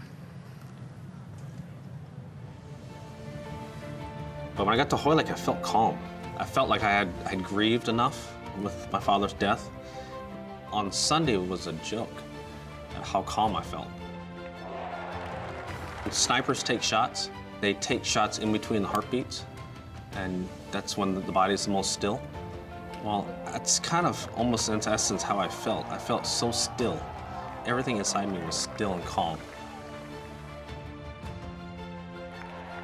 And Stevie had said something to me that your pops, he kept you calm all day. And then it kind of hit me all of a sudden that he's not here anymore. I can't share this claret jug with him anymore, and I just lost it. Every great player who's ever played the game has won that championship. It's all on there. It's just so incredible that we're still playing the same venues that these guys did back in the 1800s.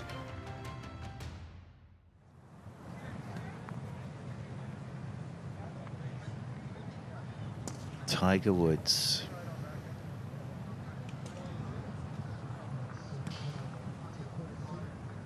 What a man. Yeah, that occasion at Hoylake, course management was amazing, wasn't it? I think he only hit one driver the whole week or whatever. He just plotted his way around, irons off the tee, leaving himself away from all the bunkers, which we know, as you say, are close to a penalty shot. And he just plotted his way around the golf course so beautifully, relied on hitting lengthier second shots into the greens, but was so confident with his medium and short irons that he was happy to do it. And it was just a clinic. Incredible to watch. And there have been a few. St Andrews, 2005 and 2000. Yeah, 2000 to complete the Tiger Slam. So he'd won the last three majors of 1999 and went on to win that St Andrews Open and complete the career Grand Slam, or part of the career Grand Slam, I should say. So Tiger just clipping a few. We can see with our Top Tracer technology being able to grab the data. This is the data the tour players use to evaluate where they are, what's happening to the golf ball. So the thing that's interesting is they might have some stock yardages, but you add the coldness of the temperature we have here at Royal Troon, the wind, and probably a little bit of rain in the air, and you can just see that it knocks it off. Tiger's eyes will cast across to the left from time to time. That's to see our massive monitor. So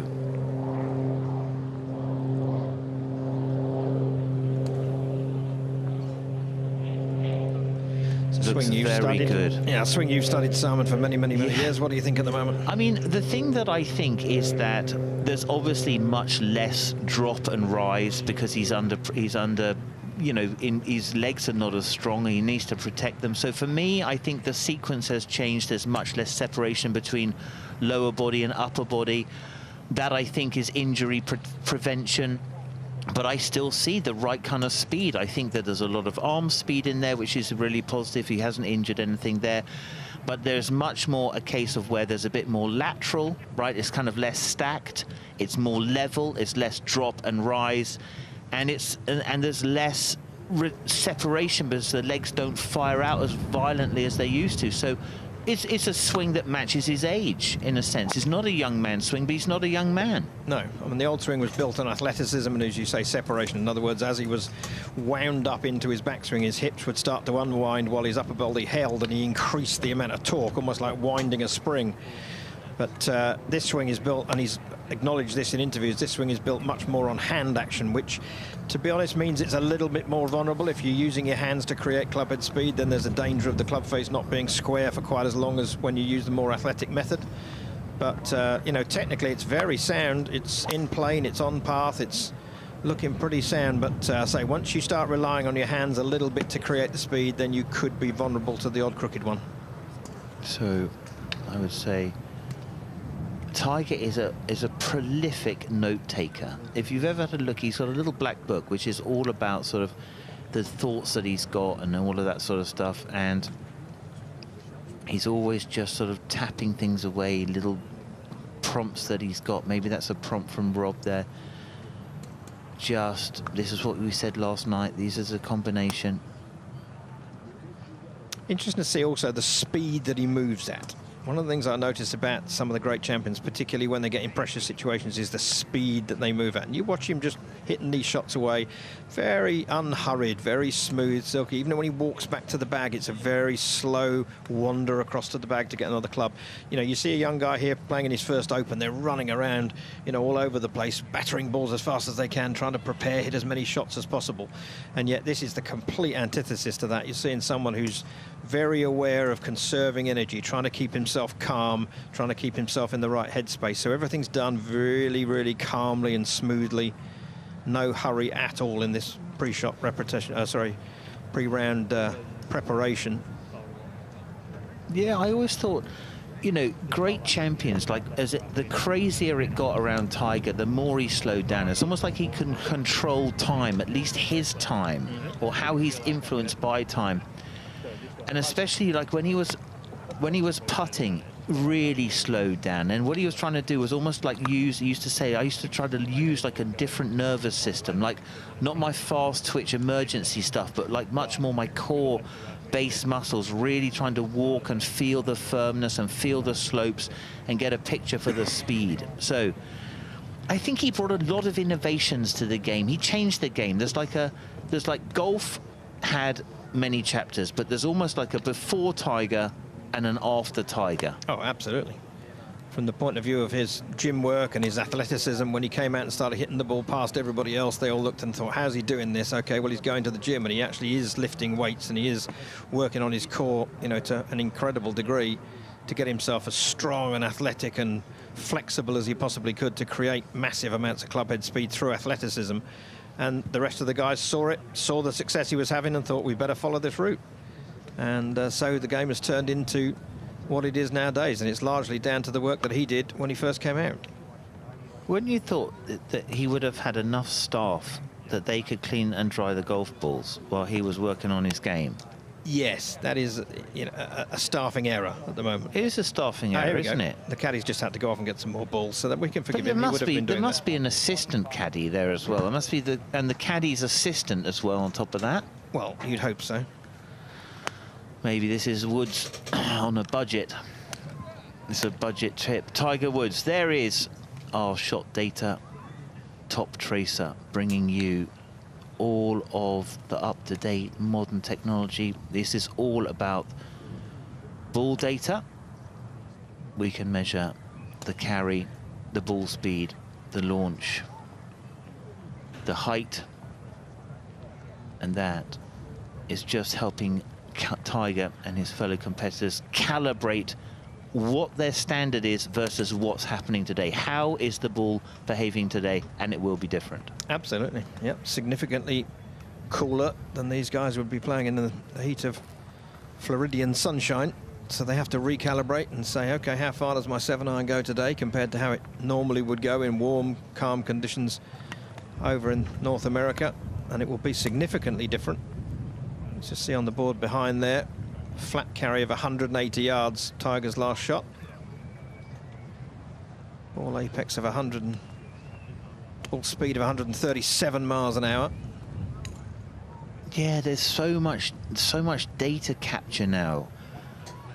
Bryson, I don't know if you saw this, Bryson DeChambeau was in the Sky Sports open zone and did a fascinating piece with his coach, Dana Dahlquist, using a new technology, which was a measuring technology, kind of coming from the work that Mike Adams and Terry Rolls have been doing. And it was just micro adjustments, the minutest things. If you guys haven't seen that, see if you can find it.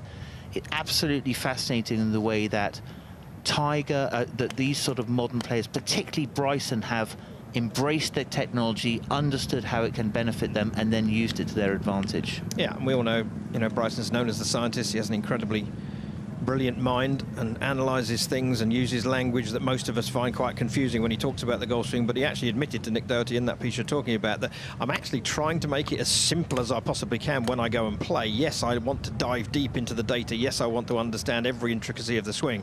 But when I get on the golf course, I'm really just trying to find myself a really simple thought from which I can go and play golf with as much freedom as possible. So although he's incredibly complex in his analytics, when he gets on the golf course, he's trying to free his mind up to the ultimate degree. Yeah, simplicity, trying to break. You put in so much work to break down something complicated into that one thing, to try to collapse it all down. It's like layers of an onion, you take off one layer and you think, okay, now I'm done. Oh, that's another layer. And maybe that's why the game always beats us, because it's just, there's so many. It's like the guy who's in the circus who's got those sticks and he's got plates spinning on a stick. And professional golf, with all of the different skills you have to manage, short putting, long putting, there's 100. It's like, it's exhausting, isn't it? Yeah, I mean, these guys have to prioritize what they're going to work on, because there are so many areas to work on, both in the game and physically, if you're going to involve gym work as well, flexibility and strength, that there's so many things to work on. You have not got enough hours in the day to do it. So therefore, you're going to have to prioritize, okay, right at the moment, my weakness is X, so I'm going to work on that. Or my strength is Y, so I'm going to try and continue to work on that and make sure it stays as a strength. So they do have to allocate certain time to certain aspects, but cover all the bases over a period of a few months, perhaps. There it is. There's the fireworks show. That's what Tiger has done so far. You can see, started with some shorter shots, now just working through maybe 8.64. Let's see where he is. He always had an interesting mindset, didn't he, when he played in major championships? The two things that he tried to avoid were 3-putting and double bogeys. And he thought, if I don't 3-putt for the entire week and I don't have a double bogey, I will be amongst it come Sunday afternoon.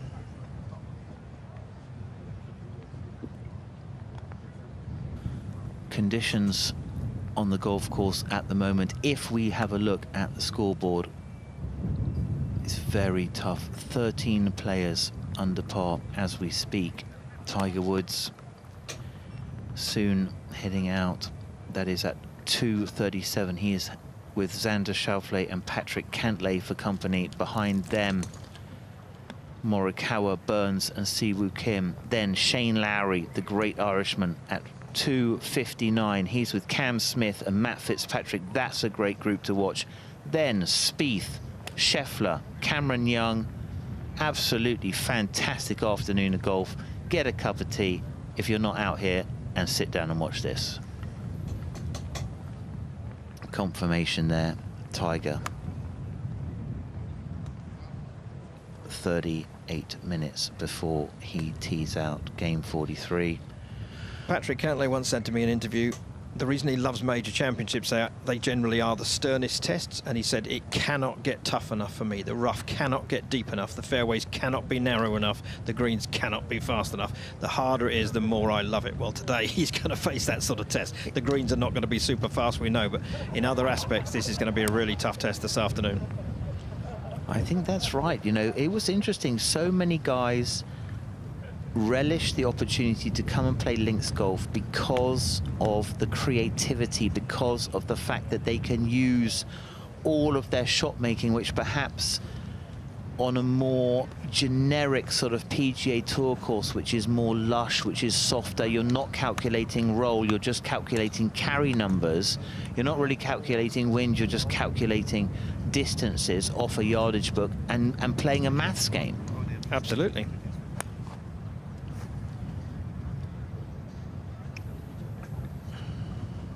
So we've got some fantastic technology here on Live on the Range. Tiger Woods, we have just taken his last shot. He said it's straight out of bounds at the first. We won't tell him that. So let's just see what he does here. Just to give you an idea, we are taking the golf course, we are taking the range, excuse me, out onto the golf course. Tiger, just to give you an indication of where an iron shot goes. Very interesting to see, you know, probably that might not be that far off where he actually tries to hit it, Tim. I think about a 4, what do you think, a 4 or 5 iron? Yeah, it depends on the wind when he gets there. It's off the right-hand side, but will it be hurting? Will it be helping? He'll obviously be trying to avoid those bunkers down the fairway. That seems to be the general plan, is that most of the guys have taken a long iron, a fairway wood, and just plotted their way down there, taking those bunkers out of play by not being able to reach them, essentially. If the wind's slightly against, you've got more control over the bounce of the ball. When it's downwind on a links course, you can really hit a shot that you think, well, I'll hit it down there 250 to stay short of those bunkers at 280, and suddenly downwind and a shooting bounce, it can find 280 out of nowhere, but into the wind less so, because the ball will land more softly.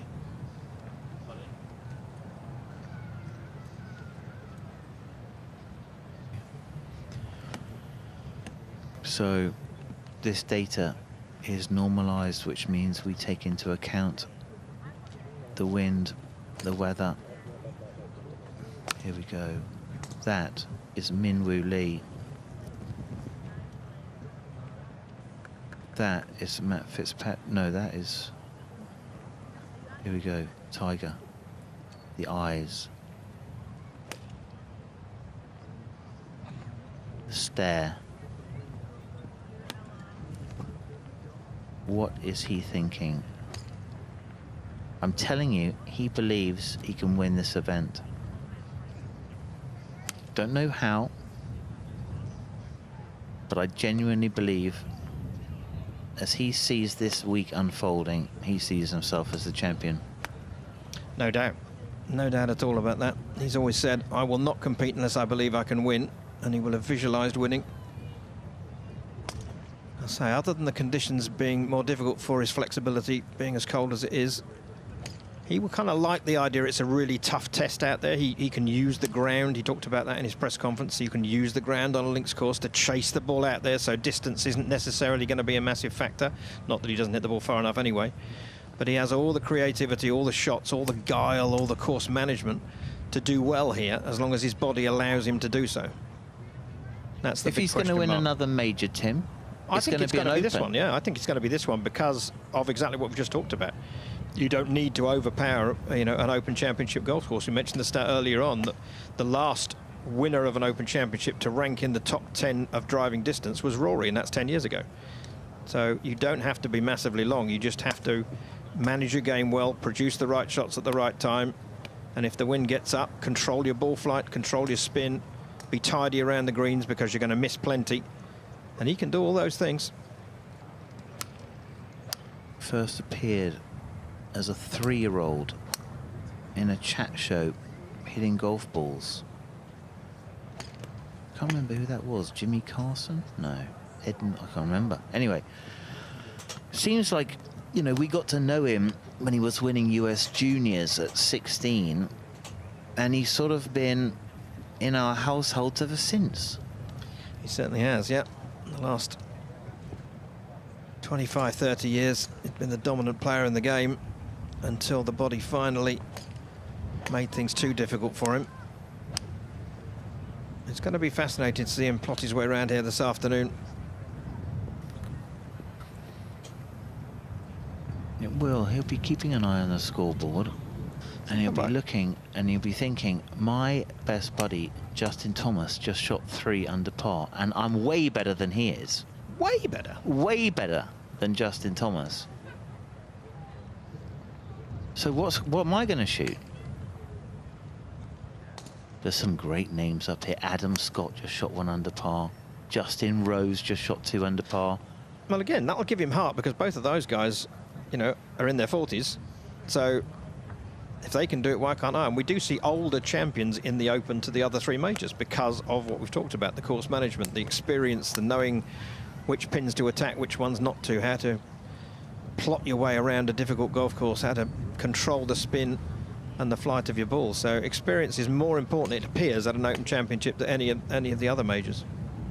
Or at least power isn't so important. But nevertheless, Tiger's swing to us looks good. The pattern of shots, no double crosses. To me, he looks like he's kind of hit the ball everywhere he's looked so far.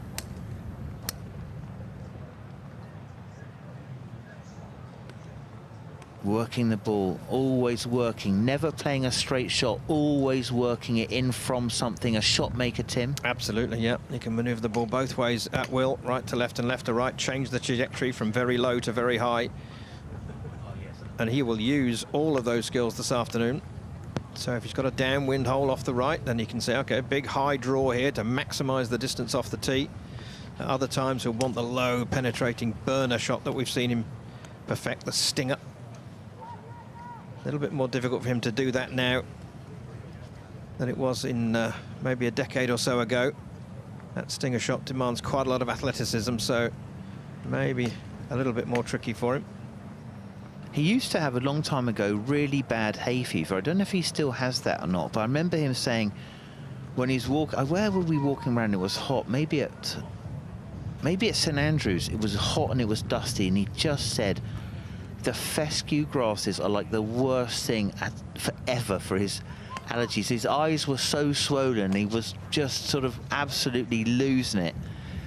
Yeah, streaming. I remember many times interviewing after rounds, and his arms are just streaming, and they're so sore, you can see. So he really does suffer with the allergies, as you say. There we go. Gold. Age 48, 500 surgeries of one type or another. Everything's injured. 9-iron, 150, 7, 180. I'd say he's like a club shorter than the longest. Yeah, I was just about to say exactly that. He's about 15 yards shorter, isn't he, on certainly the medium irons moving upwards than you would see the top players in the world right now. Their 6-iron tends to be going around the 205, 210, so he's about 15 yards down on that, but they're still blooming good yardages for a 48-year-old whose body has been beaten up. Impressive, really is. Really interesting, isn't it? Just to see. Well, power is definitely not going to be the thing that stops him from playing, stops him from competing. So will it be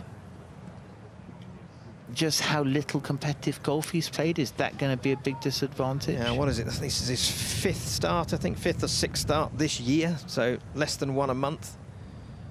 And, you know, it's hard to really stay right at the top of the competitive tree when you're having so few reps of actually being out there in competition. It's all very well hitting balls at home and preparing, and he's not allowed or not able to do that as much as he used to. He doesn't hit anything like as many balls in practice as he used to.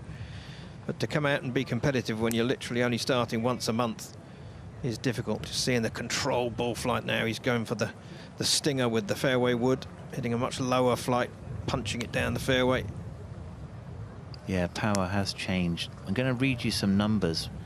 This is Ben Hogan's 1948 stock yardages, and Ben Hogan had a fast swing. He was a power player. So sand wedge 80 yards, pitching wedge 100.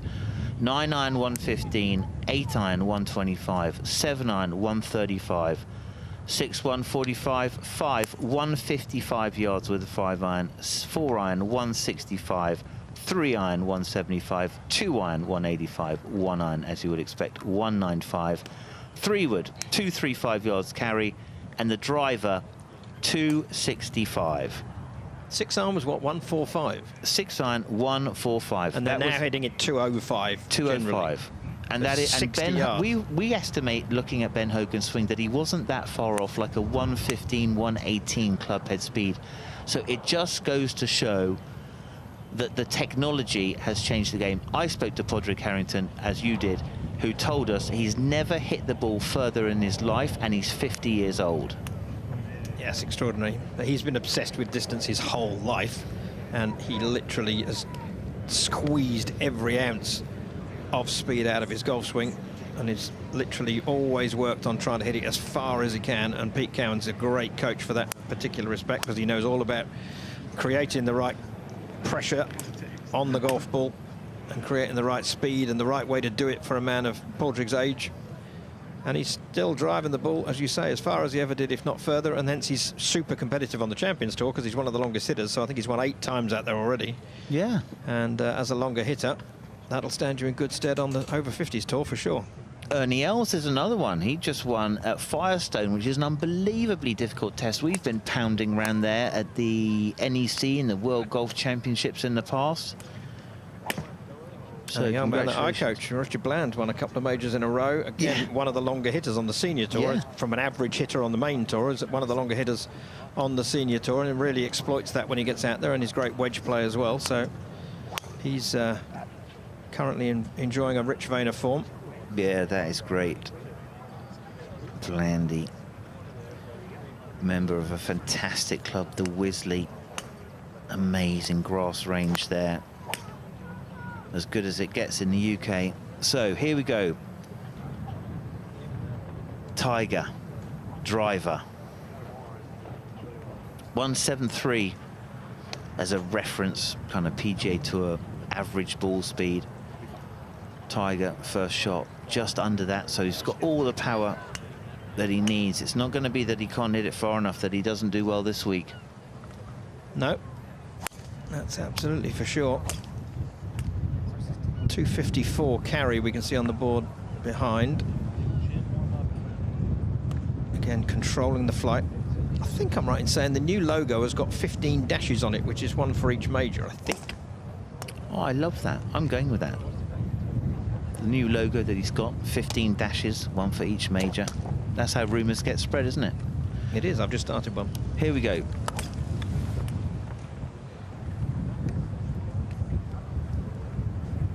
Tiger Woods.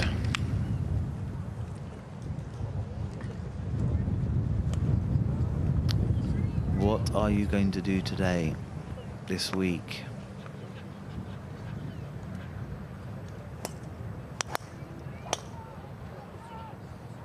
That is a great shot. So we take Tiger's shot out to the 11th and never to be seen again. So just an interesting viewpoint. It's such a brutal shot, Tim. It's such a awkward angle, isn't it? I think the 11th hole is the hardest hole in the world, almost. I mean, you know, in these conditions, particularly when it's into wind off the left-hand side, railway land on the right-hand side, gorse bushes down the left-hand side, nearly 500 yards in length. Is there a harder hole than that in championship golf? I don't believe there is. No, it'll be very interesting to see how many shots it plays over par. Let's have a look what Tiger does. That looks pretty good. Little baby draw. It's pretty unfair on him because he doesn't know he's playing the 11th, but there we are. Just for us to have a bit of fun. Just to give you an idea, like, it's just, we know we're trying to take the range to the course. That's what the players are doing.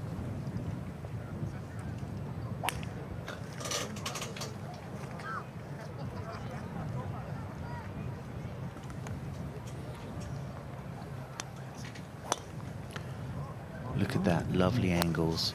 Club really sets into balance. The transitions are way calmer. His work on the range is coming to an end.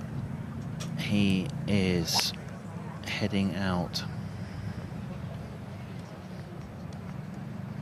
in not long. It is coming up to 2:15. Tiger is out at 2:37. He's going to play with Xander Schauffele and Patrick Cantlay. If I was here and I had the flexibility to walk out onto the golf course to watch the golf, I would be heading straight to watch Game 43. and the amazing man that is Tiger Woods. So the warm-up looks good to us. I think we no reason to think that Tiger doesn't have high hopes of a great day. He's going to have an impact, I think, Tim, of watching what Justin Thomas did. I think that can make a difference to him. Well, as you say, he plays an awful lot of golf with Justin Thomas back home in Florida, Jupiter Island area, so he knows Justin's game inside out, and he will have beaten him from time to time. Justin talks about it, so he's capable. The difficulty will be here, as we're watching him hit shot after shot after shot after shot. He's staying loose, he's staying flexible, but I'm sorry to keep harping on about it, but when he gets on the golf course and he's only able to hit one shot every 5 minutes, which he will be, then is the body going to seize up in these temperatures? Is he going to find it more difficult to make as fluid a motion as he's making right now on the range? That's going to be a challenge for him. Yeah, that is a very, very good point. It's the walk, isn't it? It's the walk, it's the stamina of, how long is the golf course to walk? 5 miles? Yeah, is that about right? 7,300 yards, yeah. So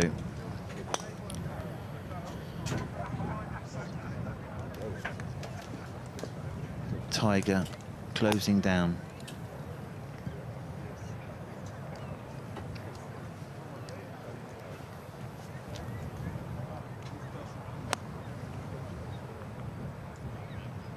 It looks good to me, Tim. He certainly does to me as well. I'm going to have to leave you, Simon, I'm afraid. I've got to go off and do interviewing duty. Tim, we shall wish you well. Extract golden nuggets from those guys, as you always do. Well, I hope to. And I'm going to pass the baton to young Josh Antman, who's going to do a wonderful job. Tim, thank you for your company. Stay warm, mate. I have a woolly hat in my bag. Okay. Tim Barter off to the 18th. Josh Antman.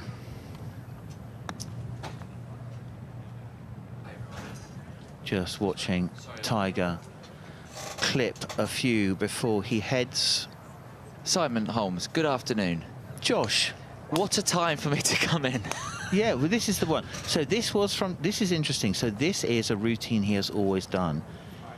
And it's interesting, he always has a sort of a practice. This was Nicholas said, his last shot was always a rehearsal of the first shot that he was going to hit on the golf course. And he's taken driver. You think he's hitting driver off one, Simon? I mean, if he hits it like that, why not? Yeah, why not? I was just out there on the range, Simon, and he was at the short game area. He was in the bunker. Alex Noren stopped what he was doing and watched Tiger out the bunker for 5 minutes. Yeah, he just stopped and watched him. There's a respect that the players have. You know, people used to not want to practice. I mean, like really, really top players. Tiger would come on the range and they'd almost be on the practice range nervous to stand and hit balls next to him. Amazing. Amazing.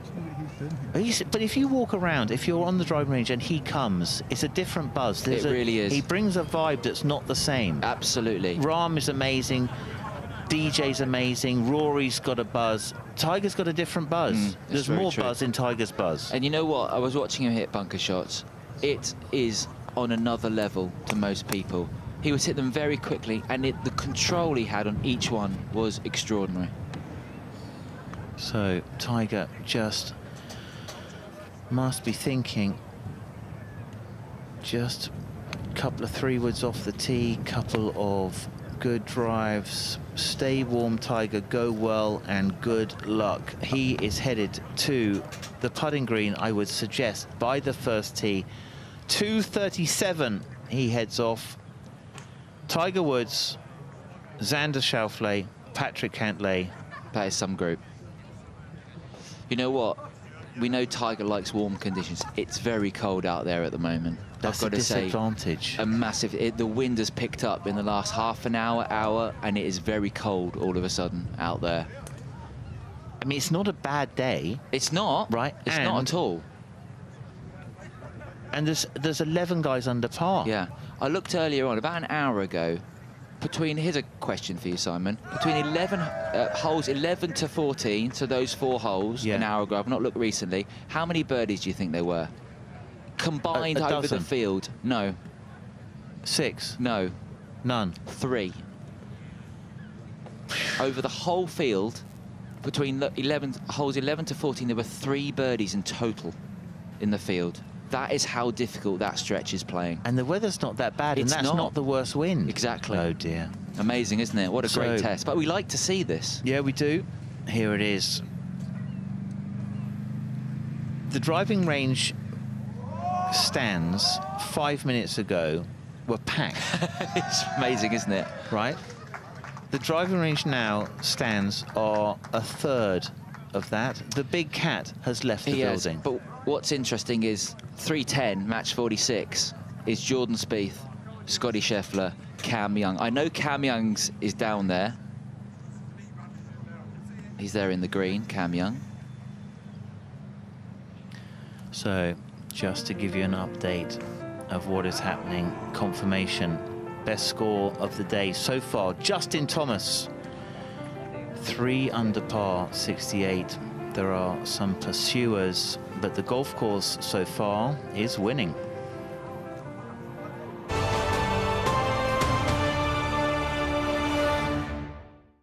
Follow the 152nd Open in unrivaled detail on theopen.com and the Open app.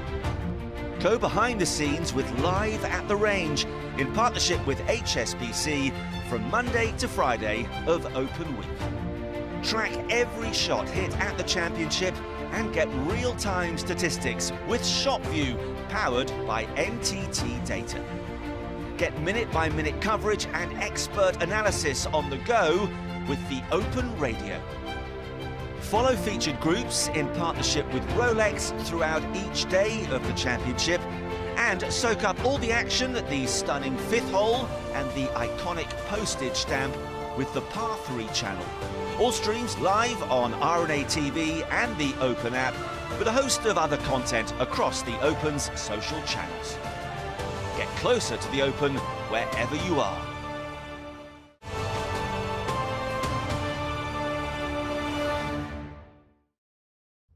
Well, the range wouldn't be the range without Pete Cowan. Pete, good to see you. We were just saying it's really miserable conditions, isn't it? Miserable. I had a terrible summer this year. Awful. Not even had one good day. Luckily, I was in Spain last week and it was very nice. We're available to come next time. Pete, no, you've got how many players have you got here this week? Coach, of course. 5 this week. Just 5. Better than the 17 I used to have. How do you divide your time? I don't know. Tell us who the 5 are. Migliozzi, Brooks, Harrington, Victor Perez. So, I mean... That's 4, I count. Have you got who's the other? Well, Brooks, yes. Harrington, yes. Victor Perez, Migliozzi, and Neiman. There we go. There we go. Great stuff. He's a busy man. Oh, yeah. Well, do you know how Pete used to get rid of his clients? How? He's just like, if they missed the cut, they were gone. Week by week. It's brutal. Is this true? No, if they don't win tournaments, they're gone. Oh. Pete, so on a serious note, what's your plan today? The first day of the major, so it's a bit of a relaxed time for you, isn't it? Well, all the work should be done. The players are warming up to go, and then obviously they'll come for a warm down after and a bit of a debrief, and that's about it, really. It's all the work done. I mean, all the work's out there, and it's tough out there at the moment. Yeah, it's tough for everybody, so go and get stuff. The tough get going, as simple as that, and you've got to out there. It's horrible. Do you, when you're kind of coaching these guys when it is go time, I mean, what's the limit of the things that you can say to them? Because obviously if they do something in the swing that you spot, you can't really give them too much information before they go out. How do you kind of limit what you say? I don't think there's any coaching done at major tournaments other than this week. Actually, there was a little bit with Purig. He was struggling a little bit. No pressure on the ball. Couldn't control his ball flight. So, he actually was thinking he was in Scotland and I wasn't with him last week, and he was struggling with his ball flight and his pressure on his ball. So when we came here, we had to do a fair bit of work on, making him understand what it is that he's got to do to actually achieve that, and he's done it really well, and he's back to... When we're talking pressure on the ball to control ball flight in this wind, is that as in keeping on top of the ball? Or? Yeah, a little bit more with the shaft pressure and the face pressure and the body movement. So, you can control your ball flight with your body. Don't control it with the hands forward, which everybody thinks you do. But it's really body control. That's what you're doing with the players, making them understand how the body works. It's the engine, so if the engine's not working, we're struggling. And how's Brooks Koepka feeling ahead of his tee time? Well, he's always in great shape, Brooks. It's just obviously mentally, when he goes out on the course, I think he's almost got too much time to think about what he's doing out there, and it's going to be 5.5, 6 hours. So I think that's the problem with most of them. Come on, everybody, the time they spend between shots is the difficult like this. If the mind's clear, they're fine. But if the mind's on other things that might not be relative to golf, then it becomes difficult for them to concentrate and then switch on instantly for another shot. So that really, outside influences do make people struggle on, especially when it's a tough day. Yeah, and this is like probably one of the hardest tournaments to block out those outside influences, because there's just so many. You've got the wind, you've got the conditions, and you've got the course. Have you managed to have a wander out? You must have played it quite a few times. I played 2 Opens. I played 82 and 89. I didn't do any good, but I did play them, and I thought the back 9 was a really tough back 9, but it's not. It's downwind today, so it should be a little bit easier. The front 9's going to be the difficult one today. So really quite that. But I always thought the back 9 here was the toughest 9 on any Open venue. Yeah, it's, as you say, a little bit easier. Well, easy, very much quotation the wind. marks, I know the wind is tougher on that front 9, but we're seeing that, you know, 7s out there. We've had an 8, a couple of 8s. It's possibly. I mean, gosh, you can feel the wind here, can't you, on the driving range? Yeah, it is quite strong, and it's cold, you know, and the ball doesn't move anywhere near as far when it's as cold as that. So, yeah. Good luck to them out there. Exactly. That's what you say to your players. Good luck. Yeah, off you go. Well, your work is done. Thanks, Pete. Go and get a cup of tea. Nice to see you. Cheers, back to comms. Cheers, Dad. Great. There you hear from Pete Cowan. Absolutely legendary guy. Loves the game. He's helped so many different players. So generous with his time. He's done a lot for a lot of people. Charming man. He is great, Pete. He is. I love listening to Pete Cowan. He, as you said, he is so passionate about the game. I tell you, I've timed this so well. Tiger Woods, and now we're going to call him the next Tiger Woods. Scotty Scheffler. Scotty Scheffler. Now, it's been interesting because as I have been in here quite a few times during the weekend, then all come onto the driving range to watch what he's been doing, and I don't think he's in the most amazing form. So, well, we haven't seen him since the Travellers. Yeah, he's had 6 wins since March. Yeah. But we've not seen him since. He's just had a baby. Yeah, I think that's obviously family's really important to him. Yeah. Scotty, as we know. I mean, he's fresh. You could say that about Scheffler. He's very fresh. And he's got a decent Open record. I think he was top 10 on debut. There we go. Look at great timing. He was top 10 on debut, and he's had a couple of top 25s. And arguably, he is a much better player now. Yeah, he's the best iron player, I think, that I've seen, maybe apart from Tiger in sort of a few different periods. I've never really seen someone hit. It's not so much about your average shots, but he's so many good shots. He hits so many shots which are scoring shots. You know what impresses me the most about his iron play? He is pin high all the time. His distance control, it's just incredible. Him and Ted Scott is like, it's a dream for Ted Scott. But what a job he's doing. Yeah, amazing. So, look how precise. This is really interesting. Just look how precise. He puts his hands on the club, orientates it to the face in his hands. And I think he's a great iron player because he's so good at calibrating that face through the ball. I think he feels that so well in his swing. We saw him working a little earlier, maybe just moving a little bit more into his right side, maybe giving himself a little bit more time. He does move into the left side very early. Him and Tony Finau, for me, I mean, the club is not much past hip high, and he's already shifting forward. Yeah. You can see that his transfer is there, and so his low point is so far in front of the ball, and that's why his iron play is so good, and he compresses it. So have a look.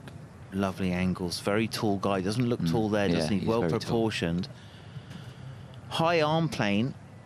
Kind of, you know, Rory McIlroy's arm plane is a little bit more towards his right shoulder or even deeper. Scotty Scheffler's is really sort of almost like a Justin Thomas, like a Dustin Johnson. Very vertical left arm. So almost like a very, if you imagine that plane is more like a London Eye, more straight up and down than a merry-go-round, sort of tilted over a little bit. So nice high left arm, lots of forward motion, lateral motion.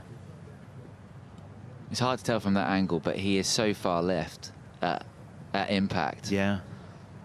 He's looking over there at the board, at our stats. Yeah, so we can just, we've been able through Top Tracer technology to kind of capture for you the same data that the players are using to calibrate and gauge their swing. The Masters victory was amazing. PGA, I think, is a bit of a blip. He was kind of derailed a little bit there. And the US Open, he never really showed up. Didn't, so really. It's going to be interesting. So he's really using our board as a guide. And what they're trying to do is just to see off their standard, like let's suppose, you know, a warm day in America versus this day here with the wind, with the rain, how much is, what's happening to the ball? How much have I got to factor in? Like, where's the adjustment, you know? And that's an interesting thing. It's something that you typically in America, I would say 90% of the time you're not doing that, you're just playing the numbers. So I was going to say this, I think Scotty's game is all about control and distance control. Links golf in these conditions, I think, might veer him off slightly, and I don't think he'll be as comfortable as he is on a PGA Tour course, on a Valhalla, something like that. I think this is slightly outside of his comfort zone. What do you think, Simon? It's certainly a fair point. I think that he spends 98% of his time training not for this. So this is a new challenge. I am incredibly impressed with his iron play. I mean, he has hit so many amazing shots. And I also think probably the strongest part of his game is in his head. You can't see the strongest part of the game. The mental side, for me, is really, really strong. The putting has been a weakness. He's done a lot of work with our friend Phil Kenyon in sort of at least having a system. So just don't keep trying tons and tons of stuff. Right? So stabilize it. Phil Kenyon teaches a lot about the read. He teaches a lot about the speed. He gives you a lot of processes. So I think Phil explains it to you, but then he also gives you the tools so you own the piece. You can take away the lesson that Phil gave you. So Shane Lowry is out there. He won't be too worried about today's weather, Shane Lowry. Oh, Shane, are you kidding me? After Portrush? Portrush, the weather in Portrush was something else, so this is nothing for Shane. So can I say something else about Scotty Scheffler? And I've said this for a while. I still think people underrate his short game. I think around the green, he might be the... I'm really struggling. I love Patrick Reed's short game. I think that's fantastic. I'm really struggling to find people who are better around the greens than Scotty Scheffler. When I watch him, it looks like he wants to chip in every single time, and he does it a lot. That's not by accident. No. He's a wizard. There's a lot to his game. He doesn't have the sort of the pizzazz of a Min Woo Lee. No. He's not playing that game. He's very calm. He is his own man. But he's shown us he's a fighter. He's got a lot of grit. He's got a lot of game, and currently, I would say, the world's best iron player. Yeah, without a doubt, yeah. What's interesting here, let's talk about the grip here, Simon, because most people won't know he has a club that has a grip on it that puts his fingers in exactly the right position. It's not this, it's his normal club. But he uses it. It's available to most people, and it's almost like it's meant to be the perfect grip. And he uses that to get his grip in the right position. And you can see that before every shot, he's making sure his grip is in the right spot every time. The basic fundamentals for people watching is sometimes things that people forget, Simon, aren't they? As a coach, you'll know this. Look at this. He does it every time. Really precise. Yeah. Orientating his hands to the face. And that's so important, Simon. A good grip, as you know, is so important. A good grip opens up you the chance to become a good player. A bad grip is something that just handicaps your chances of future gains, because you can't overcome all of the problems that a bad grip can have. The bad grip can be that it's too much in the palm. That's typical. If you have it in the palm, it's more difficult to use your wrists properly. You know, there's all sorts of elements. But if you you know, if you're interested in the game, go find your PGA pro who's close, and they'll show you the basics straight away, and then you're off and running. Scheffler.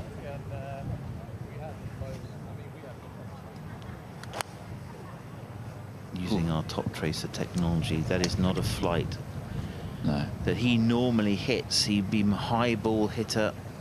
Come here, you can see him trying to hit that. I bet you his normal's around a 115. That was 76, so he's trying to hit a little bit more of a low flighted shot, and maybe just leans onto it a hair too much. Great angle, camera angle this for his footwork as well. Yes. You watch that right foot slide. Ooh. It's amazing, isn't it? Yeah, it kicks forward. It's great though. Yeah, it works for him. It's lateral, and then it's really, really vertical. Exactly. So he stops the lateral with the vertical. That kind of puts the brakes on that lateral, and also the rotation.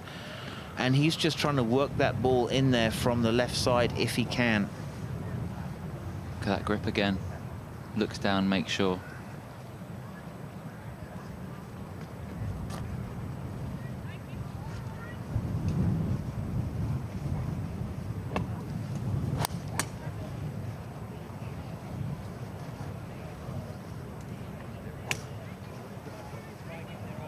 Scotty Scheffler not far away from his tee time. I'm really fascinated to see how he's going to do today, because I'm a huge Scotty Scheffler fan. I mean, he's not... if people know me, they know what a fan I am of Jordan Spieth. We spoke about Bryson here earlier, about someone who's box office. Jordan Spieth, for me, is someone who, when he's on TV, I want to watch him play golf, because I don't know, at the moment, I don't know what's going to happen with Jordan Spieth. I still keep thinking to 2017 and Birkdale. Yeah, and that range. That is the image. You know, it is so interesting. You know, you can see, so Jordan Spieth, he is out at 10 past 3 with Scotty Scheffler and Cam Young. Some group it is this afternoon. So Spieth looking for some magic, trying to recreate these moments from Birkdale. So the 13th hole, probably the hardest hole on the golf course. I just didn't commit to playing a draw. Instead, I lined up to hit a fade, and I left the face dead open. With 3 drops that took place, I end up on the driving range and hit it up next to the green, chip it up there, and I have a putt for bogey, and Kuchar just made par, and I'm thinking to myself, with everything that just happened, I can knock this 6-footer in and only lose a stroke. And I just put a little extra pace than I really wanted to on that putt. And then with about 2 feet to go, I'm like, wow, that's a really good putt. And then it drops. There is no greater history than the Open Championship when it comes to golf. It kind of hit me that this is the greatest trophy in our sport. So that moment on the 18th green there at Birkdale was very special. The greatest trophy in our sport is true. And thank you, Jordan Spieth. You have been an amazing champion golfer of the year. Great ambassador in the rises of his game, in the falls of his game. He's got some record here. He is a shot maker. He really is. Where does that rank in the all-time back nines of Open Championship history? That at Birkdale in 2017. Epic. After that bogey, he went birdie, eagle, birdie, birdie. Yeah. That is, and wins by 3. Kuchar had to be. Kuchar must be thinking at home in Orlando right now. What happened there? I had 1.5 hands on the trophy. Yeah. The guy was in the bush, and then I was never even in the tournament. It wasn't even close after that. So it wasn't even close. It just. What's interesting though now about Jordan Spieth is he hasn't had a top 10 since the Valero, Texas, back in April.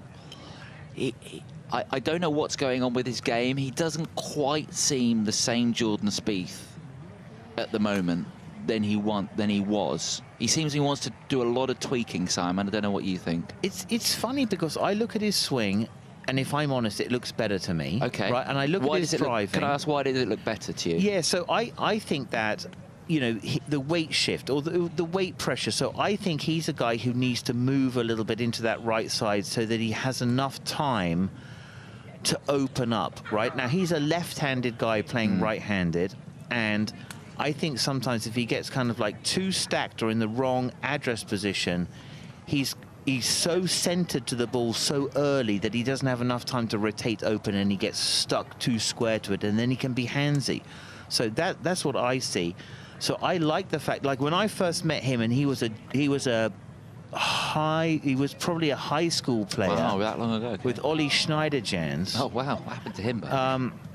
Who I thought was going to be amazing. Yeah, so did I. Yeah. So anyway, he just played like a low cut, Spieth. Just played a low cut. He's left-handed. He pulled through the ball. He had an amazing feel for the short game shots, and pretty one-dimensional as a tee to green player. Just a low fade, low fade, low fade, but the same. And then he was a high school guy, and I think in the Byron Nelson, you know, he finished like 8th or something. Yeah, he was. Yeah. Right, and then he had to run off because he had to go and do some high school graduation. He just thought, who's this kid? Well, we found out pretty quickly at John Deere, and he just exploded onto our scenes, doesn't he? Mm. And he's a very interesting watch, I would say. It's fascinating. Because there's not a, you can't really say, okay, what's happening next? What's going to happen next, Jordan? And then just the creativity. He's a Houdini, total Houdini. Do you think when he won the Masters and he was one of the best players in the world, do you think his putting got him out of a lot of trouble? No question. His putting outside of, let's say, 15 feet was absolutely... They were almost gimmies. We'd never seen anything like it. They were almost gimmies at one point. Yeah, we'd never seen anything like it. So what we've done here, just taken that 3-wood shot that he's hit there, superimposed the shot that he's hit onto the first hole, just to give you an idea. Now we're into the driver.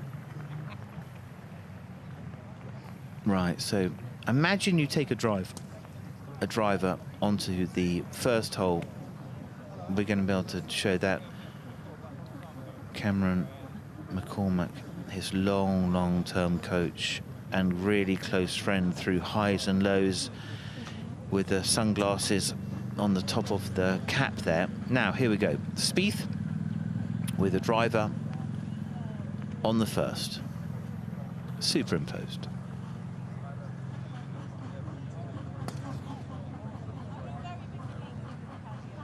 It's a busy address position, isn't it? There's a lot going on. There's quite a bit going on. Fidgety. Yeah. Now, look at that. That's where a driver would go. That's what you want. If he's almost driven you the were green. to take it on. So, don't know. Has anyone hit that shot today? No one's hitting that shot today. No.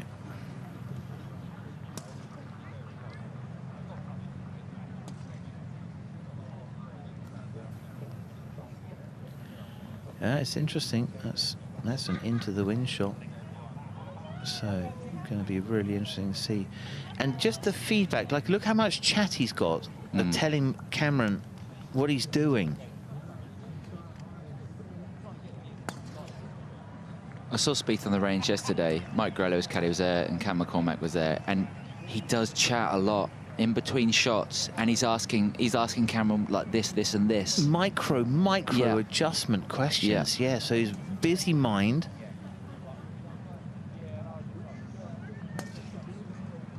It's a lot of stuff there, isn't there? His right thumb, the right thumb, the regrip of the right thumb. Look at that. Yeah, but it kind of makes sense. So as a lefty, you know, your tendency, because your instinctive weight shift goes the opposite way, right? You know, from trail foot to lead foot, which is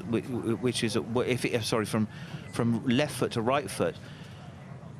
I wonder if that's why, one of the things that influences it. But there's the hands. Look at the thumb. Amazing, isn't it, that? It's almost like the thumb's damaged there. Is he trying to find a trigger there, do you think, Simon? He's just waiting till he's ready. Look at that. That was a great look, wasn't it? Wasn't it brilliant, that? That's a great...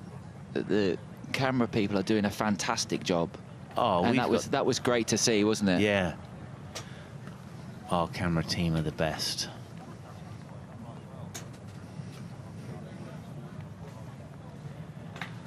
Yeah, the live on the range Here we show, go. I think, has brought a completely different view to you. Look at that. Is that right thumb not really He damaged looks there? like he's Is that broken his from nail or something like that. He's making me fidgety watching that. I don't remember Spieth being like that. In 2015, I don't remember him doing that as much. Maybe we weren't looking for that, to be fair, as well. I'll tell you what, in the short putting, do you not agree that there's a lot of moving parts now? So many. And it's not the same timing. Doesn't pull the trigger at the same point. Not even close. Here we go. No. This is the low flight. Let's have a look at the apex. That's a that's what you want around here in these conditions at the moment. Yeah, just dropping it a hair. Still quite high at 110. Tee down. So Cameron tee it down even more. He's going through these quite quickly. Yeah. Interesting speed. It's that new Titleist driver magic. So many players have been working with their manufacturers. Scotty Scheffler shuffling off. Anthony Wall. Anthony Wall in the background there. Wide He's still a fine sound. player. Still a fine player, Anthony.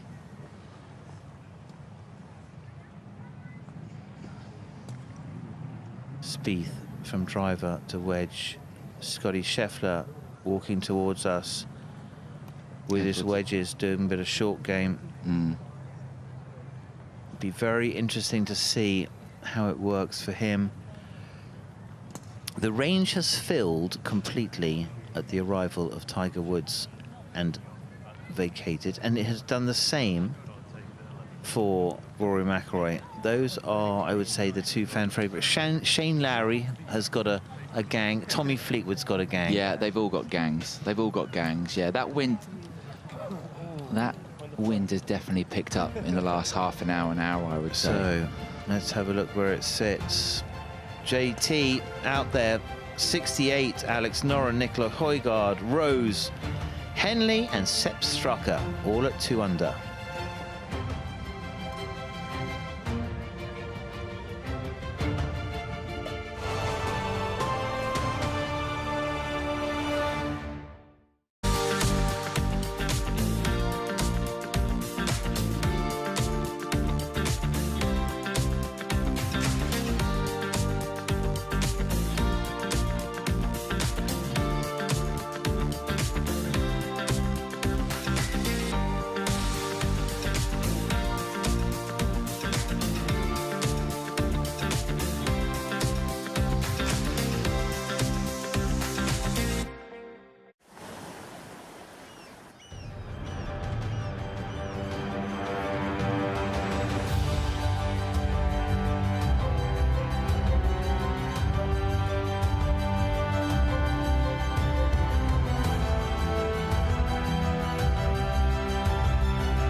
So we are live at the range. It is 2:47, still a couple of hours more tee times.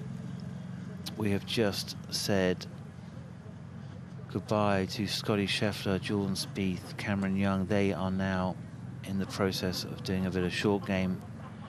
That is Akshay Bhatia. Josh, a man, I would say, with a rising career. I think you're absolutely right. Won earlier this year, could have won twice actually on the PGA Tour, Akshay. And this is a golf swing which I've seen for the last few years. I saw him when he was quite young. And Simon, I would say this is a very modern day golf swing. His hips are so quick and they are so open at impact. And for me, he is going to win a lot more than just the one PGA Tour title.